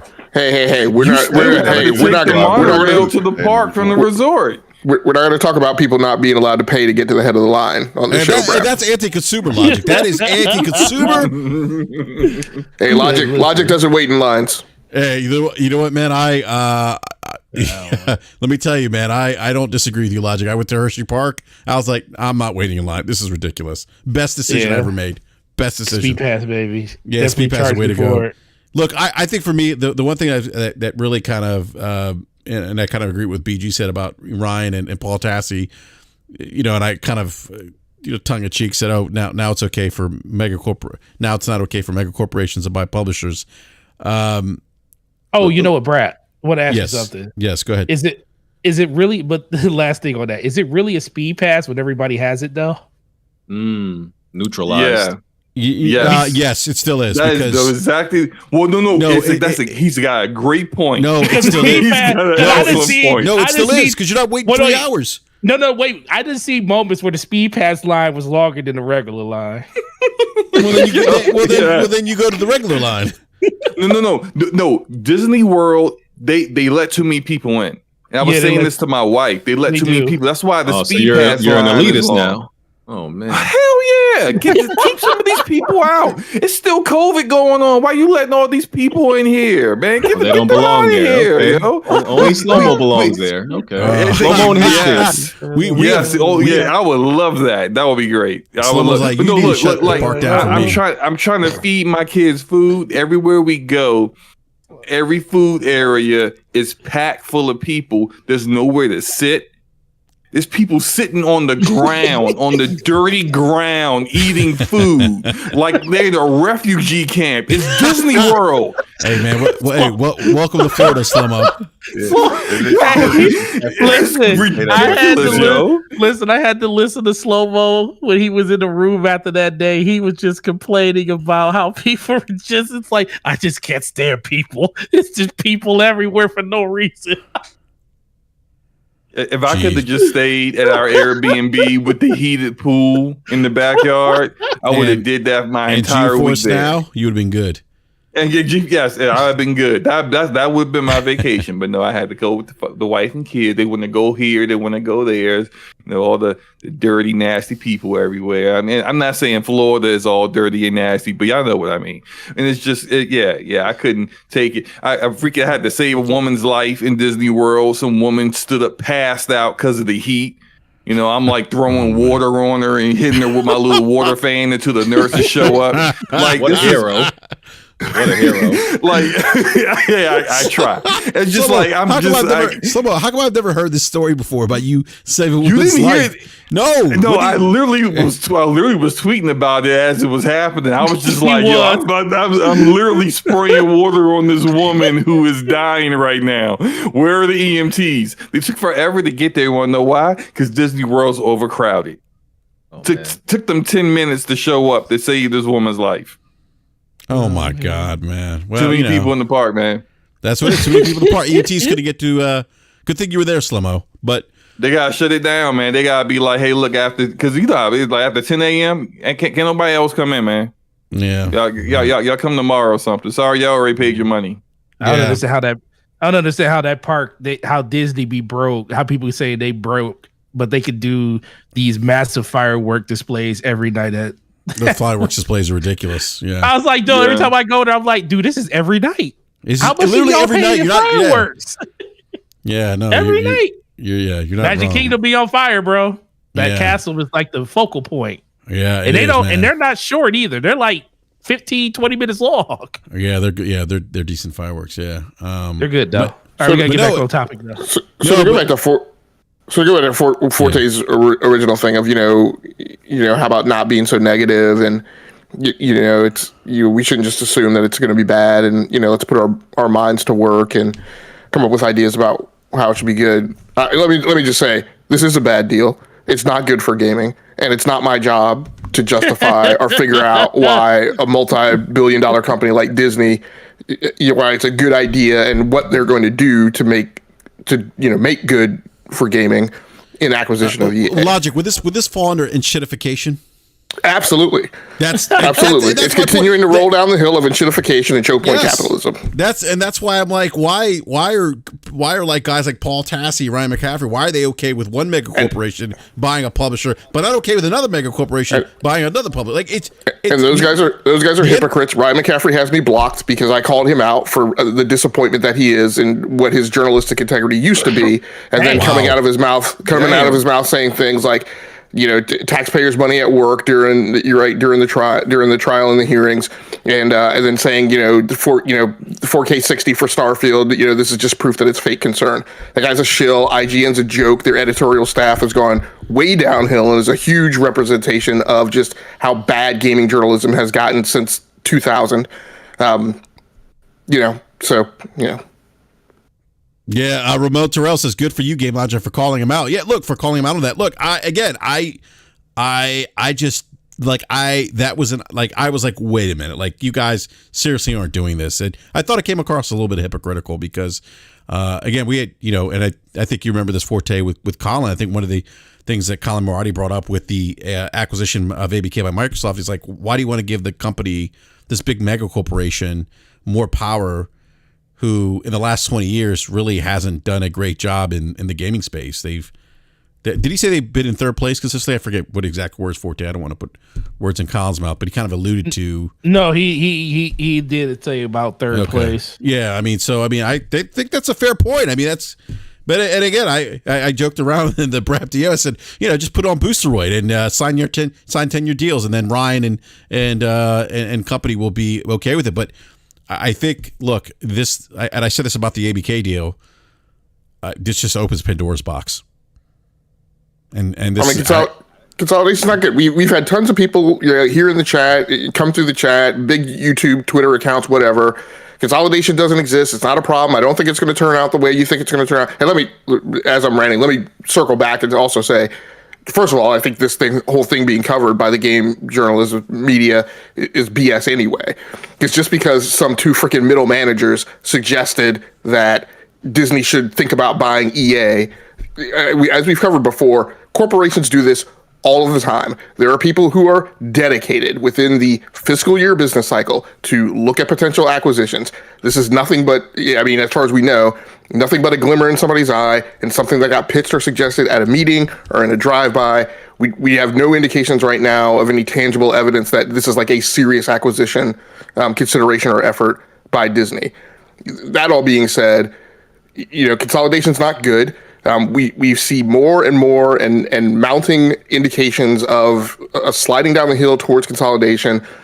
greenlighting and approving the ATVI acquisition is going to do the exact same thing that we said, which is that while these discussions are happening in corporate America that I just talked about, they're going to make the assessment, hey, this may go through. The last $70 billion one did, right? And so that provides an incentive for people to pitch these things and put them together and try to get them through. I mean, like Bobby Kotick literally said, they're like, if you don't think the Game Pass model makes sense for the video game industry, why are you selling to Microsoft? And what did he say? I have a fiduciary responsibility to my shareholders. I mean, like, those conversations are probably happening now at EA or some of these other big publishers. Hey, can we get that bag too? And if you're CFO or CEO of an organization, you're not going to say no to your shareholders. They'll vote your ass out. Yeah, so anyhow, that's my rant. Well, he knows he's getting voted out eventually. He just wants to get that bag before he gets voted. Well, of course out. He does. Yeah, I mean, he's gonna get nice to them. And Capono says in chat, and this is a good question. I'm not ranting and raving at Capono, but Capono says people want to say this is not good, but never wants to give a solution. So first of all, I'll take exception at that statement. I come on here every week and give 99 bajillion solutions, but nobody wants to listen, and people want to get angry. The solution to market consolidation is no one single point thing. No, it's not necessarily just blocking every acquisition that comes through. Quite honestly, as I think many of us have said on the show, I think B Money said so on Twitter, part of the problem is the gaming community and the gaming consumer base, because people tend to not give a crap about anything but AAA games. That tends to be the only thing that we buy. That tends to be the only direction that we push money. Nothing wrong with that. I just want to throw it out there. We don't pay enough attention to indies. We have people like BRAP, who constantly, every AAA game that comes out, talks about which one is game of the year. Why is that a bad thing? Come on. Hey, because BG, aren't AAA? I mean, I think BG only plays AAA games, right? BG? No. Mostly, but no. One of my favorite games is Sifu, but I don't know how anybody can really debate the best games do tend to be AAA. I think that's facts. Thank you. No, I agree with that, but I also feel like more than just the AAA games deserve love, right? And I'm not making fun of people who like AAA games. I like AAA games. I'm talking about the tendency of the consumer base to be very one-sided, heavily biased in that direction, right? I talk about the people who come through our chat. Sometimes they're talking about games on Twitter, and literally the only thing that they're aware of are things that are on the front page of Metacritic. I talk about a lot of people in the live streaming community who you go to some of these streamer streams and they know nothing about the games that are coming out on the market. They just know about the top 3, 4, 5, like big eye attention getters, right? But supposedly then you have people like Dr. Lupo who come out and say, well, we can heavily influence, right, what games are sold. You know, companies like NVIDIA who, in an effort to sell me a new GPU, put a bunch of streamers on who make comments about how great the RTX 3000 series are, and I know damn well those 3 streamers know absolutely nothing about GPU technology or what they're even looking at. They're just, program puppets to say whatever the corporation is telling them to say. My point is that it's a multifaceted problem. There are lots of different things that need to be done. The fact that it's a complex problem and that lots of people need to do things does not mean we should just shrug our shoulders and say consolidation is no problem, let it happen, it's not a big deal, not say anything about it, not change our own consumption behaviors, et cetera. So I'm just not going to come on this show and say, yeah, no big deal, let Disney do whatever they want to do, let Amazon buy somebody, let Google buy somebody, just because it's a super complex problem that takes a lot of brain power to figure it out and push things in to get things moving in a right direction. Yeah, but by the way, Ryan Landis is now referring to me as BRAP with 3 A's. Wow. I do want to say that something that I will credit EA for is EA Originals and their focus on seeming to Are they still promote doing that? indies. Yeah, okay. like Mortals of Avium. Mortals of Avium. Yeah, Mortals of Avium. Just their worst one, unfortunately. Yeah, right. It Takes Two, which won game of the year is that's right. EA Originals. Yeah. That's a great point. And that after Oscars, Ravel? dude, Was it Ravel studio? Unravel was yes. Unravel, yes. Unravel, thank you. 1 and 2, yeah. There's another one that's kind of like with like a girl on a boat and it's like a sea monster or something. I can't remember the name of it, but like they called Disney World. They promote these and they pay for the development of these games, and they don't take any revenue off of it. They get all the revenue for these games goes to the developer. So it's like that's something that they do.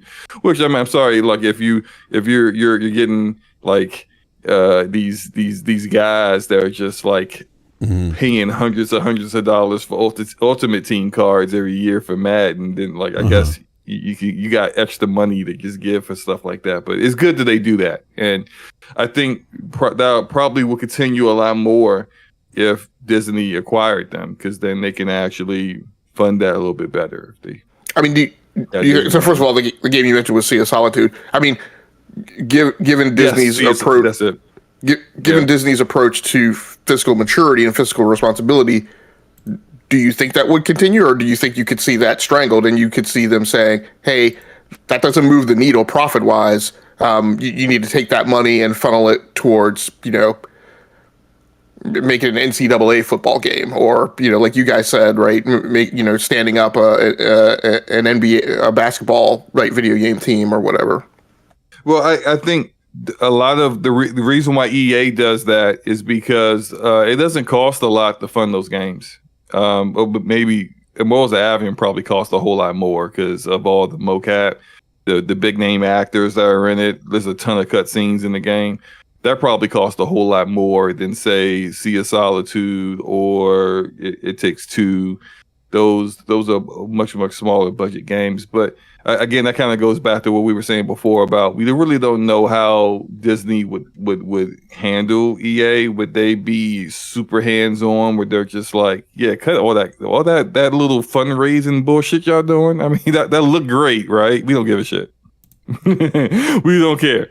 So tell all them little devs that you funding their games to kick rocks. I think I hear Take-Two is doing that kind of charity stuff somewhere, so they can go over there.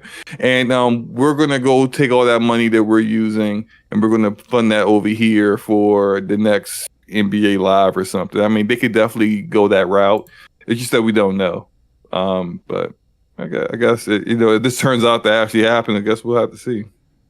Yeah. I mean, I'll say I think one key reason EA does the EA Originals program was exactly to fend off the bad look that they got from being voted worst company in America.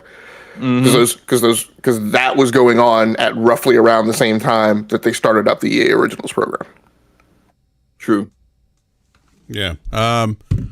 Speaking of bad looks, Sony announced yesterday PlayStation 5 Slim will be coming out this holiday season. The smaller PlayStation 5 design comes with a terabyte of storage for PS5 and PS5 Digital Edition. The new model provides options to add an Ultra HD Blu-ray disc drive to the PlayStation 5 Digital Edition. Remember, this was the rumored add-on that we heard about a couple months ago. The new PlayStation 5, according to Sony, has been reduced in volume by more than 30%, in weight by 18%, and 24% compared to the previous models. There are 4 separate cover panels with the top portion in a glossy look, while the bottom remains in matte. If you purchase the PS5 Digital Edition, you can add as I mentioned, you have the option of adding the Ultra HD Blu-ray disc that will be sold separately for $80 US. And the models will start going on sale starting this November in the US. PlayStation will also be charging you $30 for a vertical stand if you want to stand the PlayStation 5 Slim vertically. So that was announced yesterday. Should also note that PlayStation also announced increases to PlayStation 5 peripherals in Japan as well. So I want to go to UBG. And this title, by the way, the title of the show got some people in a tizzy here. I saw it earlier in the live chat. First, BG, a two-part question for you. Obviously, your thoughts on the PlayStation announcement of the PlayStation 5 Slim, the price point. The price point of the PlayStation 5, I didn't note this. The digital is actually going to go up $50 to from $399 to $450. So that's a price increase. You are getting about 175, I think, additional gigabytes of storage with that $50 price increase. But BG, what are your thoughts about the PlayStation 5 Slim announcement, the price increase, the charging of the $30 for the vertical stand, and is arrogant Sony back? I would argue that our arrogant Sony never left, really. Or they lowered their hubris a little bit, during the PS3 generation, which was a complete disaster until maybe the end. But ever since they made those, you remember the videos after the Microsoft premiere, kind of making fun of Microsoft because of how they revealed, that Xbox for that generation. They were very cocky ever since then. They had a lot of hubris. They were back they were back being arrogant. And I don't really think people really care if Sony's arrogant or not, as long as the games are there. But with the Slim, what they're doing with this PS5 Slim is not too different from what they've done as far as the stand goes. They've sold a stand separately before. That's not necessarily new, and charge people for it. But the increase in price for the digital, when it was $400 before, is going to be $450 now, and the only thing that's different is slightly more storage. And I don't think that compensates for the price increase. But they're doing it because, well, they can, and Microsoft literally told them, we're stepping out of the console hardware lane. And I don't know if I completely believe Microsoft when they say they don't care about console sales, because I just find it hard to believe you do all this R&D and and put a console out there to just not care about it. I just don't think that makes any sense. No business makes a product to not care about it whatsoever, right? It may not be their priority, but you care if it sells.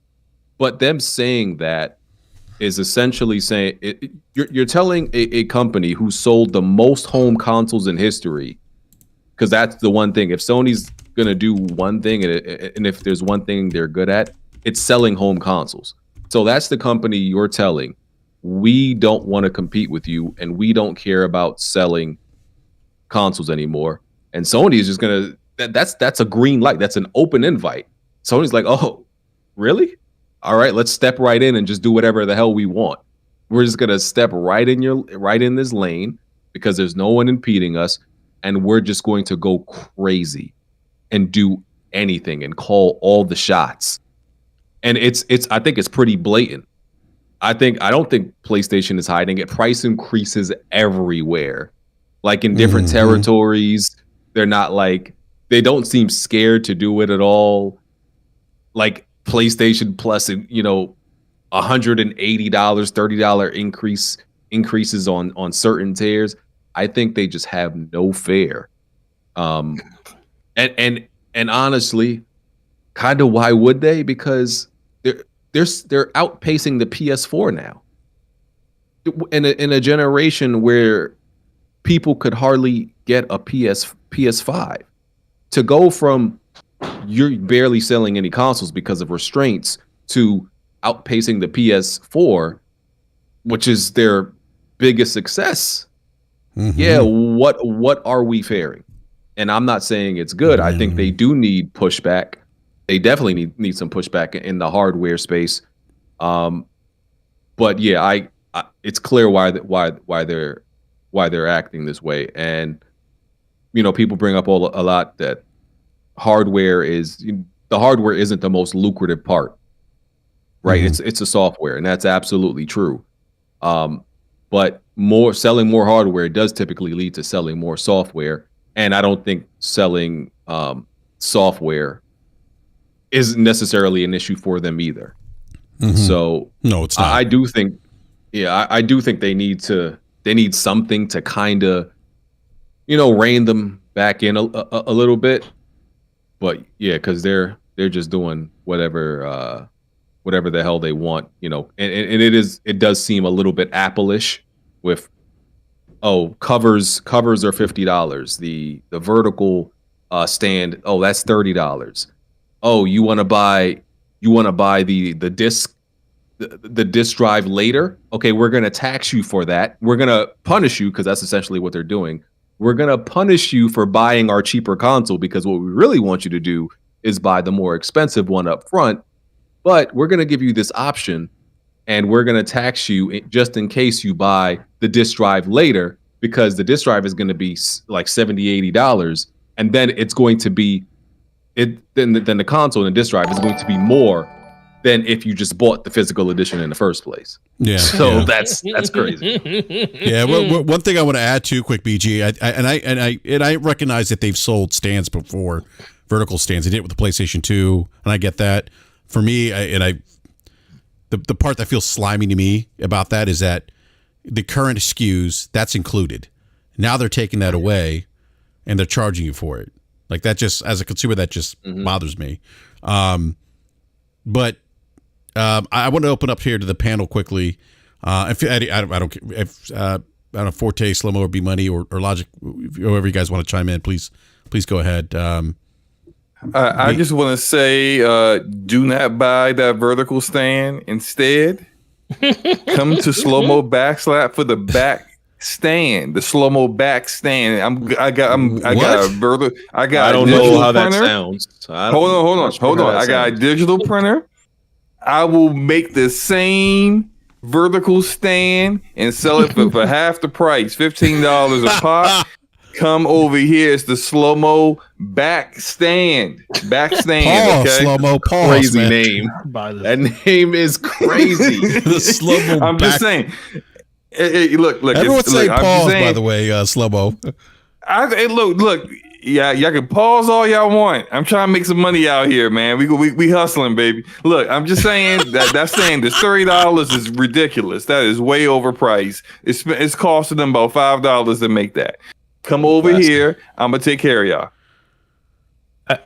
BG, did you make a decision on which one of your PlayStations? BG, did you make a decision on which one of your PlayStations you're going to sacrifice to the guys to get one of these?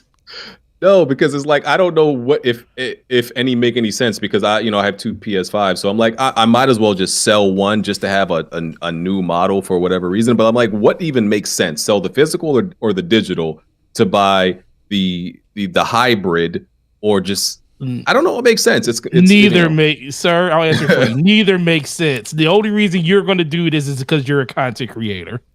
The only reason you're going to do it.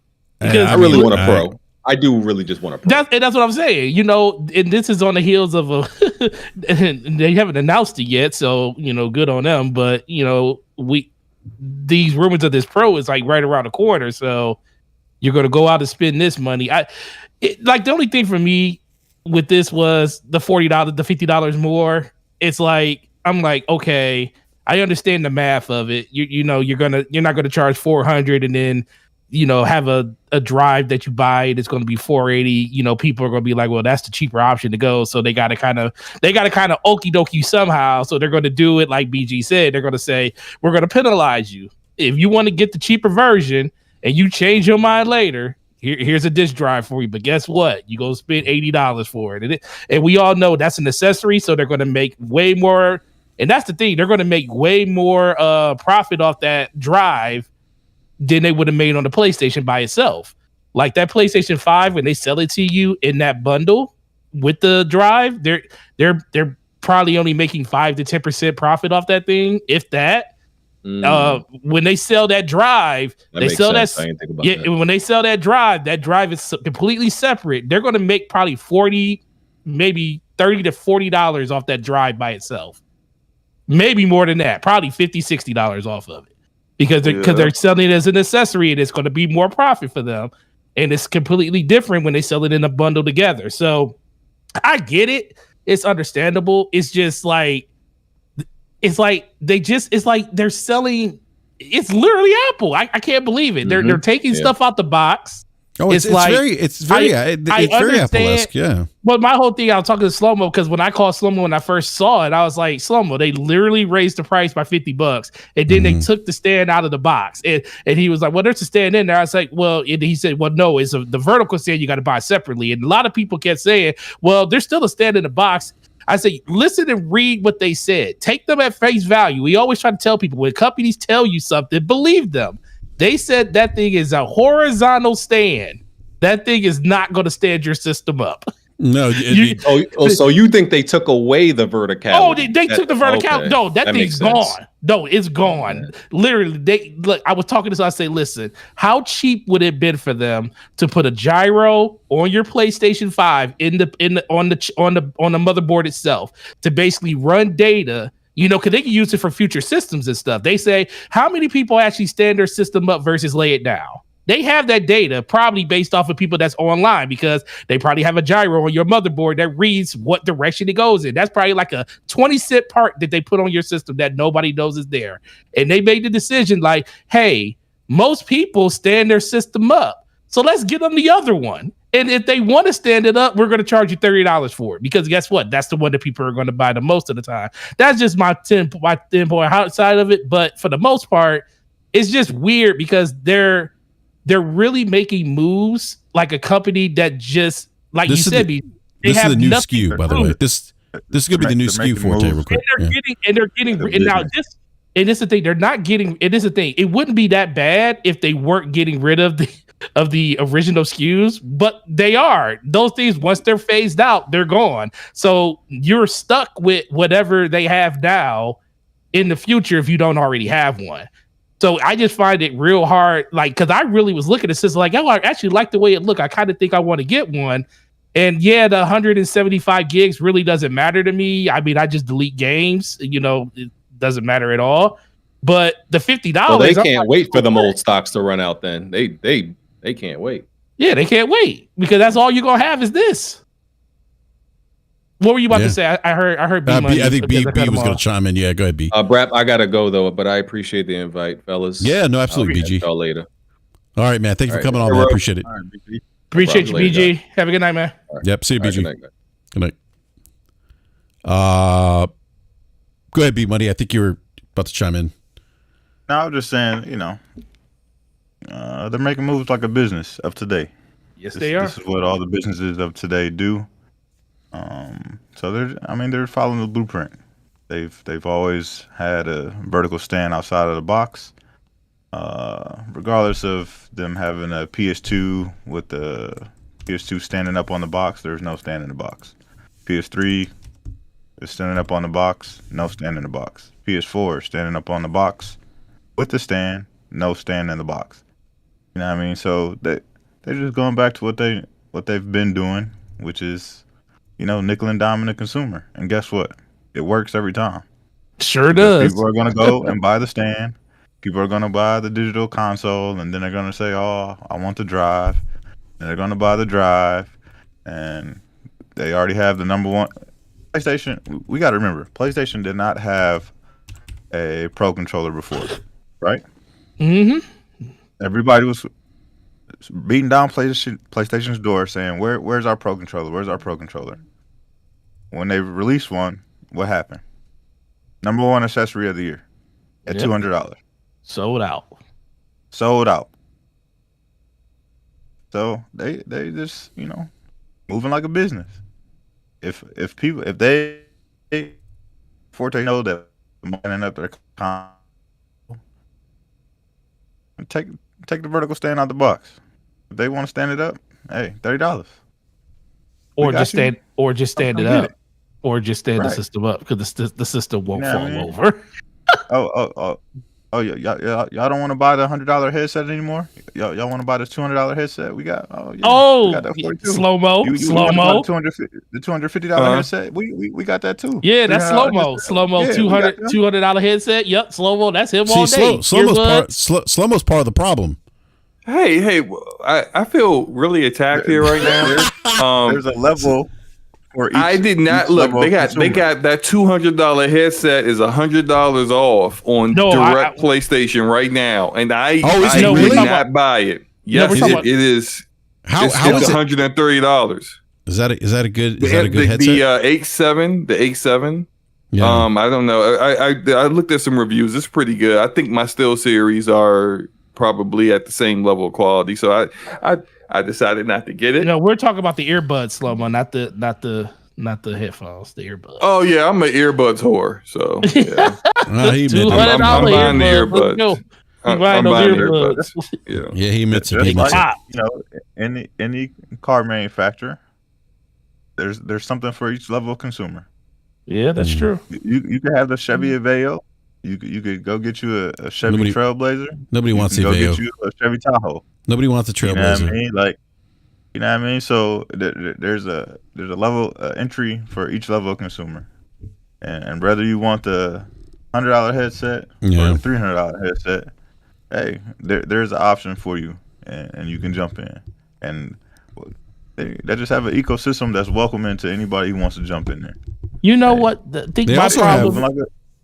They move like a business, man. Yeah, Apple part and of all this these other big companies do the same thing. Well, part of this B is that there's just a lot of demand for the PlayStation product. Right. You know, and that's why they're doing this, and there really is. And I said this, and people got upset when I said this on Twitter or X or whatever it's called now. But what I said was that, you know, I think if there was a suitable competitor option in the market that's on the same level as a PlayStation, maybe they aren't as aggressive in some of these pricing strategies. You know, they would have continued doing what they doing.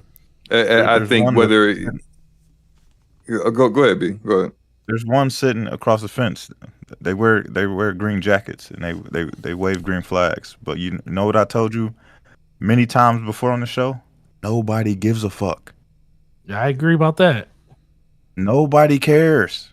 I agree about that. Xbox offers the best value in gaming, and nobody cares. Starfield came out, 6 million people bought it on PC. It had 10 million players. Yep. Nobody cares about Xbox. At 80 million that they touched with the 360, that's the highest it'll ever be. Because nobody cares. I agree. They struggling to get to 20 million. Because nobody cares. Best value, they give their games to you day one. $15.99 a month. Day one. You can play whatever you want. And they add in third-party stuff in there. You can play Liza P. You can play all the stuff that they put in there. Nobody cares. People would much rather go get the $500 console, pay $70 for their games. You know why? Because nobody cares. I love it. Oh my god! I fucking love. I love you. That should be a T-shirt. B. No, nobody cares. Oh man, you gonna make a dramatic video and put that on Twitter, and oh boy. So B, are you saying Xbox is a Hyundai? Oh, look, people buy Hyundais. Come on. Wait a minute now. Hold on. They don't buy them like they buy Fords, though. Exactly. Oh, wait. No, Ford pickup trucks. You mean Ford? Not F-150s. Ford. Yeah, like yeah, nothing else Ford makes no one cares about. Yeah, but exactly. I mean, say like a Honda, for example. Like so. This is what I'm saying. Hyundai. If you go to a Hyundai dealership, they'll give you a 10-year warranty on your car. They gotta offer stuff like that. Because if not, they're not going to get that many people coming in. They got to offer more than what you get from the other brands that people are actively walking in and saying, I want that right now, instead of walking in and saying, what do you have? I don't know. I don't know about this. I think I'm about to head over to Toyota. It's right across the street. See, you got to offer more in value when the brand isn't worth as much. Like BMW don't offer you jack. They offer you a BMW, an overpriced BMW. I actually think BMW suck, but that's just me, right? But like they it's the brand you're paying for, and I'm not saying PlayStation sucks, but what I'm saying is that the reason why they can do what they do, the reason why they can charge the way they charge things, the reason why B Money is saying no one cares is because it ain't PlayStation. It's not PlayStation. It's the reason. Like Apple has competition. Does Apple care? No. We're Apple. We just put an I in front of anything we make and it sells. But the question is, what's the difference? What's the difference? Well, the thing is, when you own a brand, that's what happens. Well, the thing is, I'm sorry. People, go ahead, Forte, real quick before you go. I want to get Game Logic in here, wrap him up into the conversation as well, and then we'll go back to you, Forte. Oh no, you're good. Yeah, Logic. What are your thoughts, man? Which question exactly am I answering now? Because we've got a few different places. Yeah, we've covered. You're right. Yeah, no, just in general about the PlayStation 5 increase. Well, I said the increase. The increase for the PlayStation 5 digital model, $50 increase, and why, and really to the panel too. And Logic can answer this question first. But really, is this going to have any negative impact to Sony? I don't think it will, but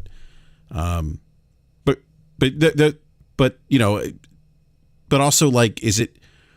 Do you think too, if there was a more competitive platform like the Xbox, and B Money said, hey, no one cares, like they're offering the best value in gaming, still no one cares. I mean, but if people did care, I mean, would Sony be doing this? But so it's kind of a 3-part question then.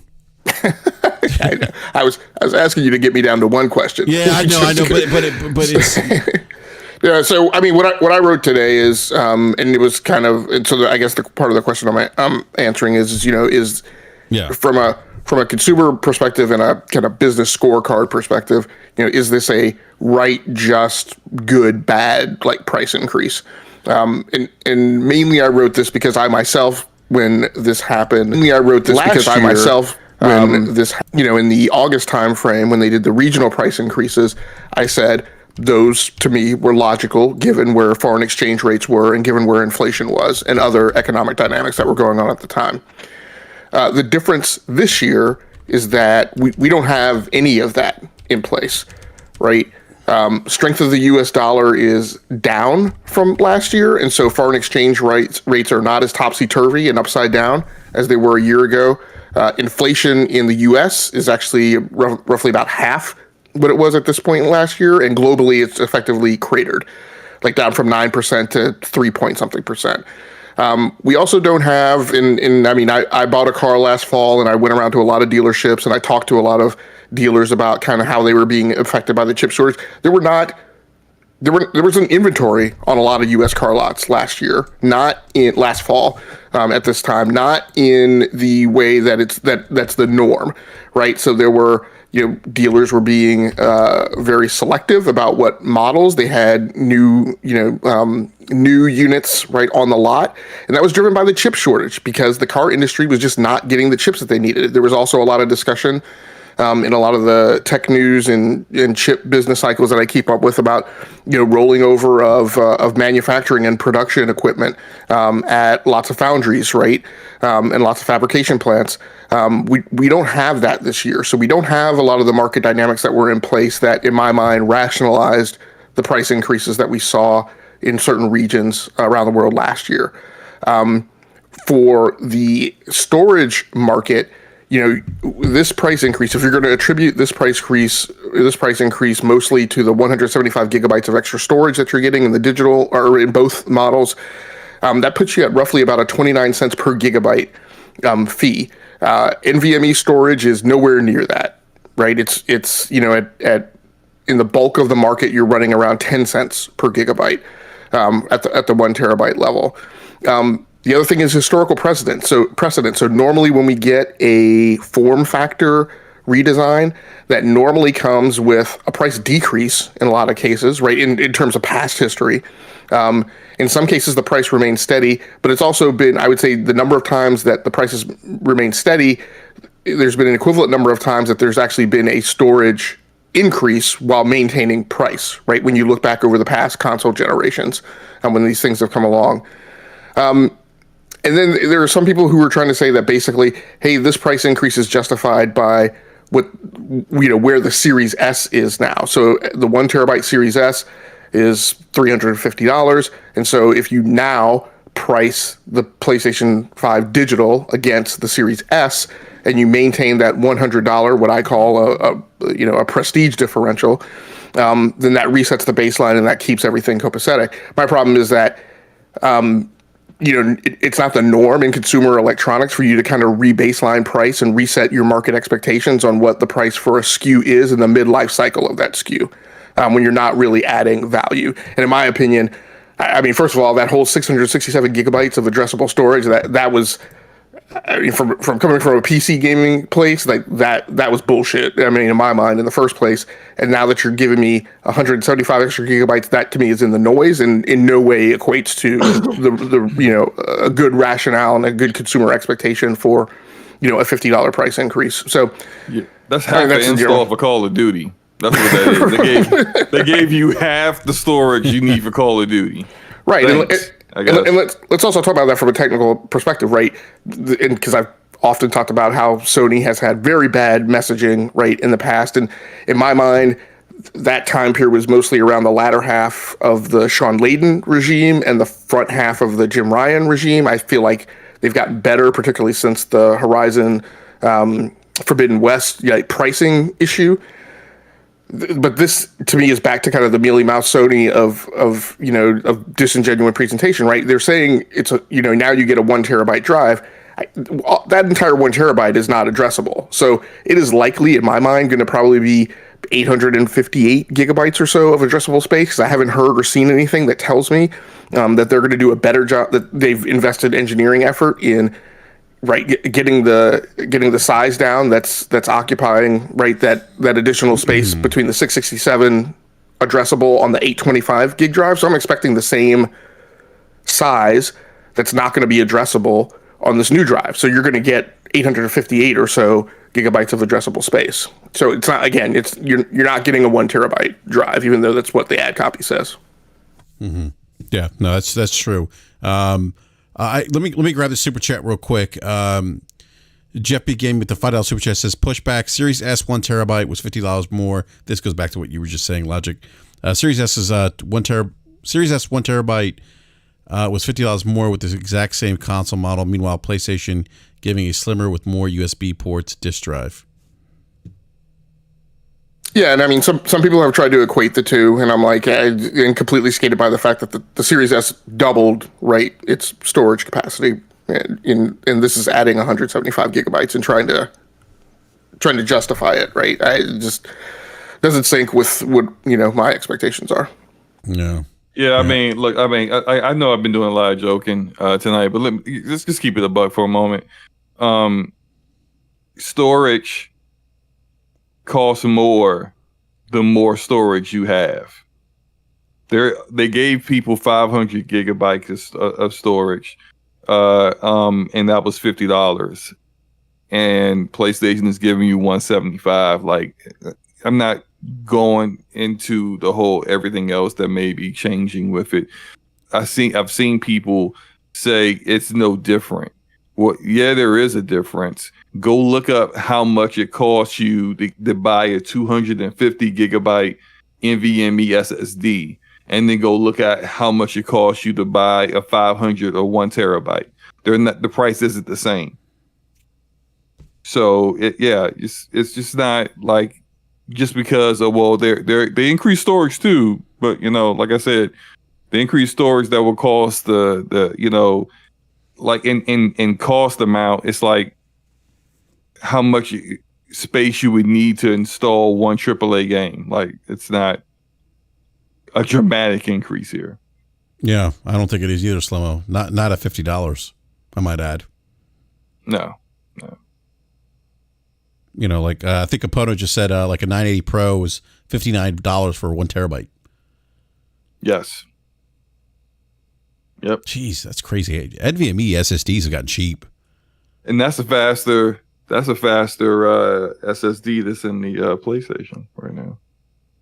So let me add to that. Like, in my opinion, what's disingenuous from the community is people who cheerlead and pom-pom the design choice by PlayStation to go with a PCIe 4.0 NVMe SSD, right, as a better design choice than what Microsoft did. People who make fun and joke about the price differential, right, between, like, they go on and on and on about how cheap it is to add NVMe storage, right, in that expansion slot on the PS5, but then when charged $50 for a 175 gigabyte increase, right, don't don't say that that's a problem. That seems to be a little disingenuous and not applying the same intellectual consistency. Yeah, no, I don't disagree with that. No, I mean I've seen some of that today. Now, Forte, you work in retail, sir. You think that this thing is still going to sell well? I mean, I think it will. I mean, I don't see the PlayStation 5 brand, or PlayStation 5, I should say, losing momentum. Well, it's going to sell well because it's going to be the only option, and people like B Money said don't care, and that's fine. I tell people that all the time. It doesn't matter what you, me, or anyone else thinks. It's like we're outnumbered by anybody else that wants to go out and spend money and don't really care about any of the stuff that we're talking about. Like, to them, it's a PlayStation. It doesn't. It's a redesign of a PlayStation that they never had already before. And then you're going to have the people that's going to go out and they're still going to get this one, knowing that they really don't need it. So they're going to get support on both ends of it. But I just don't. I think for me, it mostly just comes back to, this is something not that I expect Microsoft to do this, it's something that I would expected them to do, because like you said, they don't care for the most part about the console side of it. And that's why they don't do it. But you would think they don't sell hardly nearly as many games. You would think that they would be the ones that would want to, nickel and dime people on every little thing that they can when it comes to like just getting more and more. You're talking about Microsoft? Yeah, because they're the ones, because think about it. Sony, but they Sony can't sells, Forte, because there's they there's no demand. And that's another thing. There's no demand, but you would still think that doesn't stop them from still trying, though. It's like with PlayStation, they sell games like crazy, third party, first party, and people that say 10 million, 15 million, 20 million games ain't enough. I look at that like, that's crazy, bro. That's a lot.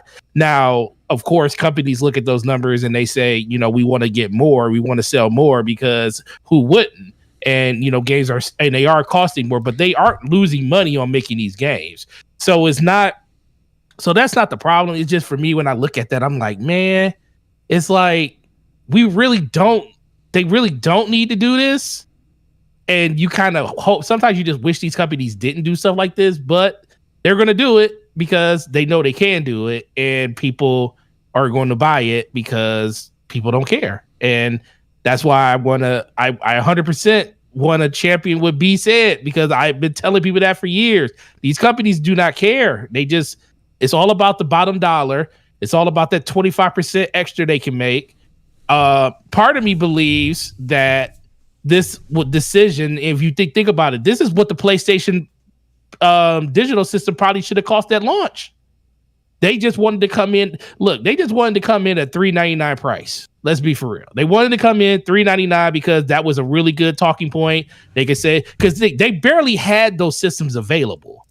Like, those systems weren't widely available for you to buy. People, if you walked into a store, for the most part, all you saw was physical copies of the PS5 with the physical disc drive. I still see mostly see the disc ones. The disc one, yeah. Like I usually see like this is based on my local Walmart. I'll usually see like a 4-to-1 ratio. Yeah, you're right, and that's what I'm saying. But they don't really stock the digital. Is that what you see, Forte, too? Like at your store? Yeah, I see it. Okay. No, I still see it all the time. It's like I'll see for every 20 to 30 PlayStation 5 physical disc systems, I'll see 4. Maybe a 1 out of 10 for every one, or at least a 2 out of 10 for every 10 physical I'll get 2 digital. That's kind of what it's been, ever since the PlayStation 5 came out. So part of me just felt like, hey, they took a loss, and I don't know why more companies don't do this. Just take a loss on the hardware up front just to get them out there. And PlayStation did that. And now that they know that Xbox doesn't care how many systems they sell, they don't have to take that $399 hit no more. Now, do I like it? No, because you already came up with a price point, but they know that they can sell it for $449 now, and make all that profit back that they probably were losing on that system, because outside of them adding the support of that drive, what else did they change? They made it smaller. Of course, manufacturing costs are a little bit cheaper, but the price of the system went up. But that's why the digital one is going to be the one that you see everywhere. Exactly. They don't want to sell you the one with the disc drive. They want you to buy that separate later if you want. They want you to buy it separately. So what Forte just said, where it was 4-to-1 physical to digital, that's about to be reversed now. Yep. You will only see the digital one. You will rarely see the physical one. And if you want to get the disc drive, it will be sold separately. Mm-hmm. It's just part of the game. It's just part of the game. Now they will technically lower the price point, because the one that most people will see will be the one for $450. So they met in the middle from the $500 console and the $400 console that they were previously selling. So now they sell that console for $450. That's a console they want everybody to buy anyway. That's a console that you'll see everywhere. If you want a disc drive, it's $80. It's over there next to the controllers. You just made it sound even better, because now you're splitting the difference. Like, it's the same system, split right down the middle. They want to sell more digital, but they're selling it $50 cheaper than the physical one. But if you want the option, you can always buy that separately. Or if you can find one, you can get the physical one with the disc drive. So they're splitting the difference right now. And I mean, it's smart. It's business 101. I think it just feels bad for a lot of people, because they're not doing anything different with the system. Like, it's the same system. There's no different. I mean, granted, it's smaller, so there's definitely a different cooling design and stuff inside of it, because all that stuff is smaller and a smaller chassis and stuff. But normally, people, all they talk about normally is when you get a slim revision, either the price stays the same or the price goes down, and it's the opposite, because they want to split the middle of what the PlayStation physical and the digital was before, and they know they couldn't sell it for $400, because then it would be coming in cheaper than the physical one was with the disc drive. So now they're like, hey, let's split the difference. It's still inherently a price drop if you look at it, because if all you see is $450, that's what the system is. Just like they could say that the digital was $399, but could you ever really find a $399 system? So for most people, a PlayStation 5 was $500. Now it's going to be $450 everywhere, because that's all you're going to see. Crazy and ingenious. It's ingenious, but I just didn't like it. But it's good. It's good for them. It's going to be good for people too, because you'll have options. But just didn't like the way they went about doing it. Yeah. Any other thoughts on this topic before we wrap up the show? Do you guys think this will be the Call of Duty bundle? Ooh. The last hooray before it's gone? Yeah. Hey. They did do a bundle for the last Call of Duty, for Modern Warfare 2. Yeah, I think they pretty much confirmed that there will be a bundle. I just don't know if it'll be the new console or the revision. 500, 529 probably. Yeah, 529 with the game. Yeah, I can see it. Cause what was the bundle? The Call of Duty bundle before was 559. Because it was I don't remember. Yeah, it was 550. It was 559 if you got the disc one, and it was 359 if you got they had a PlayStation 4 bundle of COD last year too. Yeah, they had COD bundles of all of them. So they're going. Yeah, that's a good point. They're definitely going to have a bundle of it probably this year too, especially since they might as well get all the marketing dollars they can out of that game before whatever happens in the future with it. Yeah, get people in the PlayStation ecosystem before they have a chance to even think about going over to Xbox. And that's the thing. It's still a lot of systems out there. There's a lot of people still on PlayStation 4, a lot of people still on Xbox One. So there's still a battle to be had out there, when it comes to people and their purchasing decisions when it comes to these next generation systems. It's nowhere near over. It just feels like it's over because Xbox kind of gave up on it when it comes to like the system side of it, at least. Can you guys hear me? Yeah, we hear they you. confirmed. They confirmed Okay. that the bundle is releasing the same day as the game on November 10th.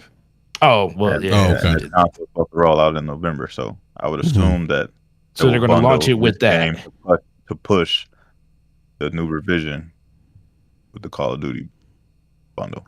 That would only make sense. You know, It only- you yeah, put you're one right. of the biggest games in there, new console, You're right. get it out the door. Mm-hmm. Slobo, were you going to chime in? Yeah, I heard you say. No, I was having some mic issues, so Oh, I okay. just yeah, that's why I was asking if you guys could hear me. Yeah, no, It's a new mic, man. I muted it. I did you print didn't it? realize tapping. See what? Did you print it? I did not print this mic. It's a Elgato Wave 3. But no, I didn't realize tapping the top of it mutes it. And so I accidentally muted Pause. myself, and I was just like, yeah, big pause. It was this big red light going on my mic. I'm just like, what the heck is, Oh, man. what did I do? So I just spent like 5 minutes trying to figure it out. I had to Google it and was like, oh, I somehow muted this. I didn't realize just tapping the top would mute me. So yeah, that's all. I'm good. I ain't got nothing to say. I just about to get out of here. It's late, man. Y'all realize it's late, right? Yeah. It's 11:30. I know you got to go to bed, Slow-mo. Actually, you got to go play video games. Actually, I'm about to live stream Spider-Man, honestly. So okay. Yeah. So, right. All right. So I mean, the only thing I'll add is my predictions on how this is going to affect the market. I'm sticking my neck out here. So I think hardware sales year over year in comparison to the end of the quarter last year, 2022, I think PlayStation will actually be down on numbers, not by a huge amount, but I think they will be down. I don't think they'll sell as many PlayStation 5s this quarter as they did a quarter a year ago. I think their margins will be up due to the $50 price increase. And we should find that out about February of 2024. I also think that they're going to miss their 25 million PlayStation 5s sales target for the fiscal year. That's a bold prediction there, Logic. Yeah, so my point is I don't think this is going to do much to move the needle. I think their software sales numbers will be up, given that lifetime, right? We've seen more sales from the Spider-Man franchise actually than the God of War 2018 plus God of War. Spider-Man 2 is going to go gangbusters. Yeah. So I think software they're going to be fine, but I think there is going to be a slight pumping of the brakes, blunting effect on their hardware sales. Yeah. I don't know, man. I know we talked about it earlier. I mean, I'm not, I think you remember they were doing those sales recently, discounted sales of PlayStation 5. I think they were bundling a free game, I think, at one point. I think they were doing that to try to get to that 25 million. But I'm not, I don't know. I don't know if there'll be, if they're going to sell less. I just see them continue to sell, just given the demand right now of the console.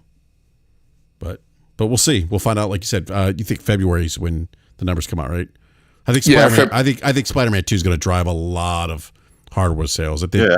It absolutely will. Yeah, I think How much 4K. percentage were they behind the last quarter? Didn't they say they were like a little bit off the target to hit that 25 million? Yeah, they're off their target. I mean, so this is my thing. They actually need to sell, right? They actually need to increase their rate of sales in order to make their $25 million target. And I don't think this is going to necessarily help. Although, I mean, there may be a slight blip from, right, people who are going to rush out and buy the current PS5 digital. And maybe Spider-Man those 2. will, and maybe those will go on sale. Via certain retail outlets. But I think at the end of the day, overall, this is the $50 price increase on the PS5 digital, I think is gonna be part of the contribution to them missing the target. And again, I'm not claiming that by a huge amount. I'm not sitting here saying Xbox is going to overtake PlayStation 5 sales. I'm just saying I think that's going to be the net result and outcome. Okay. Yeah. All right. I guess it's possible. I think Spider-Man is going to kill shit though. This holiday season, and I think that's going to be the reason why most parents run out and finally get their kid a PlayStation. now that Spider-Man is all over the place, it's going to be marketed like crazy. If you didn't get your PS5 yet, all the parents who didn't get their kids a PS5, they're running out there to get one. And this actually might be their biggest holiday. This holiday with bundling Spider-Man and having Spider-Man everywhere. We know what Spider-Man did for them when the PS4, they had the PS4 bundle. I think it's going to repeat or be bigger. Yeah. Yeah, I mean, I agree with you, B. I think Spider-Man 2 is going to be a pretty big system seller for them. And I know this is anecdotal, but I think Forte had mentioned to us that he had seen a lot of the Spider-Man bundles being ordered or bought or whatever it was.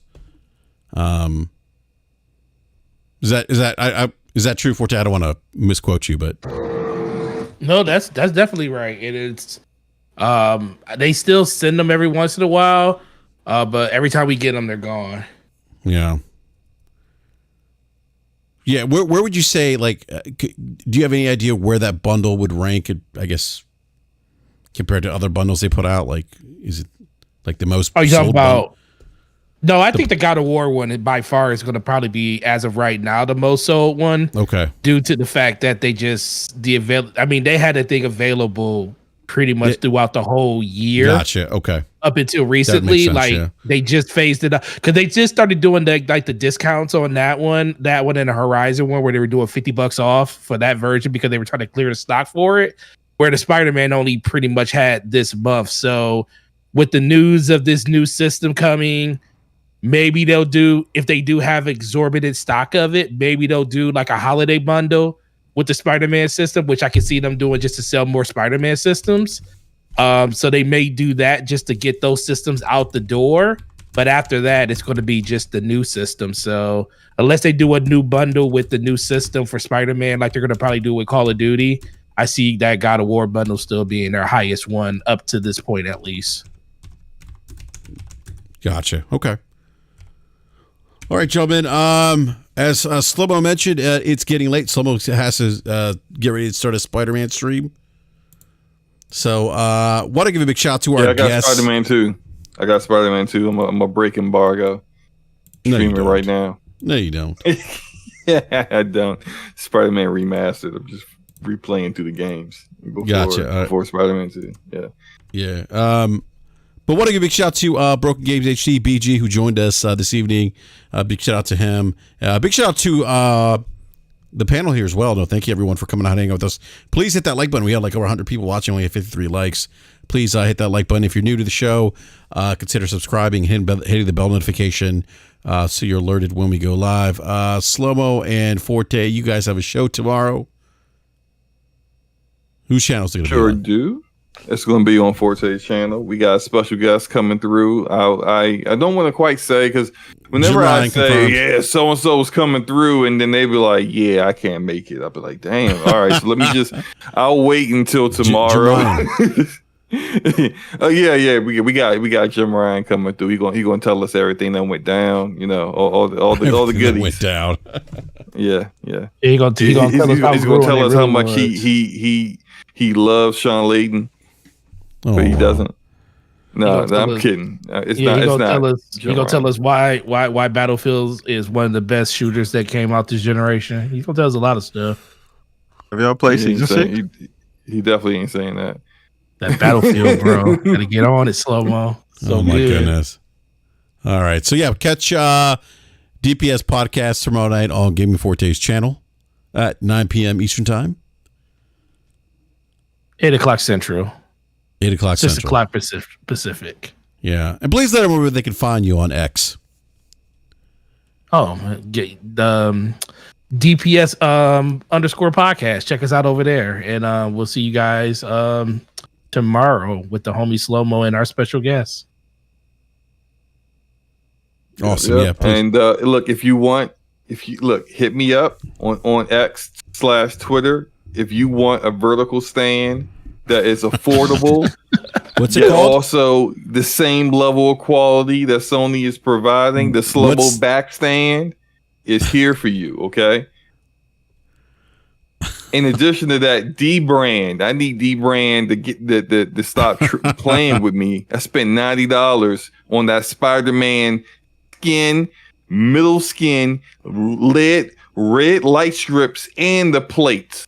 I want my daggone Spider-Man stuff, man. Like y'all starting to concern me. I don't think I'm getting any of this stuff before the game come out. So, oh man, I hope you do, Slow-Mo. I hope you do. I put the order in September 8th, man. Oh man, well, geez, it's been a month. Yeah, freaking D-Brain out here just straight hustled me, man. Yeah. Well, the Slow-Mo, the Slow-Mo backstand wouldn't do y'all like that. Very fast shipping. Yes, not free though. Not free. Not shipping. free, but fast. Yeah, but fast. B Money. Hey man, thank you for joining us again. Please let everyone where they can find you as well. Yeah, you can find me everywhere. Same name, B Money 101. All right, B. And then I almost called you the Oracle, but it's not the Oracle anymore. It's the Architect. Game Logic. Let everyone know where they can find you, sir. Yeah, you can catch me Sunday nights at 8:45 p.m. ish Eastern time on the Enough to Keep Going weekly games podcast on YouTube. All right, sounds good. Well, look, everyone, thank you again for your time this evening. Appreciate it. Big shout out to, again, our guest, BG, and everyone in the live chat. Everyone, have a great rest of the evening. Enjoy the rest of the week. Have fun playing video games, because ultimately, that's what it's all about, having fun. And we will catch you next time. Good night.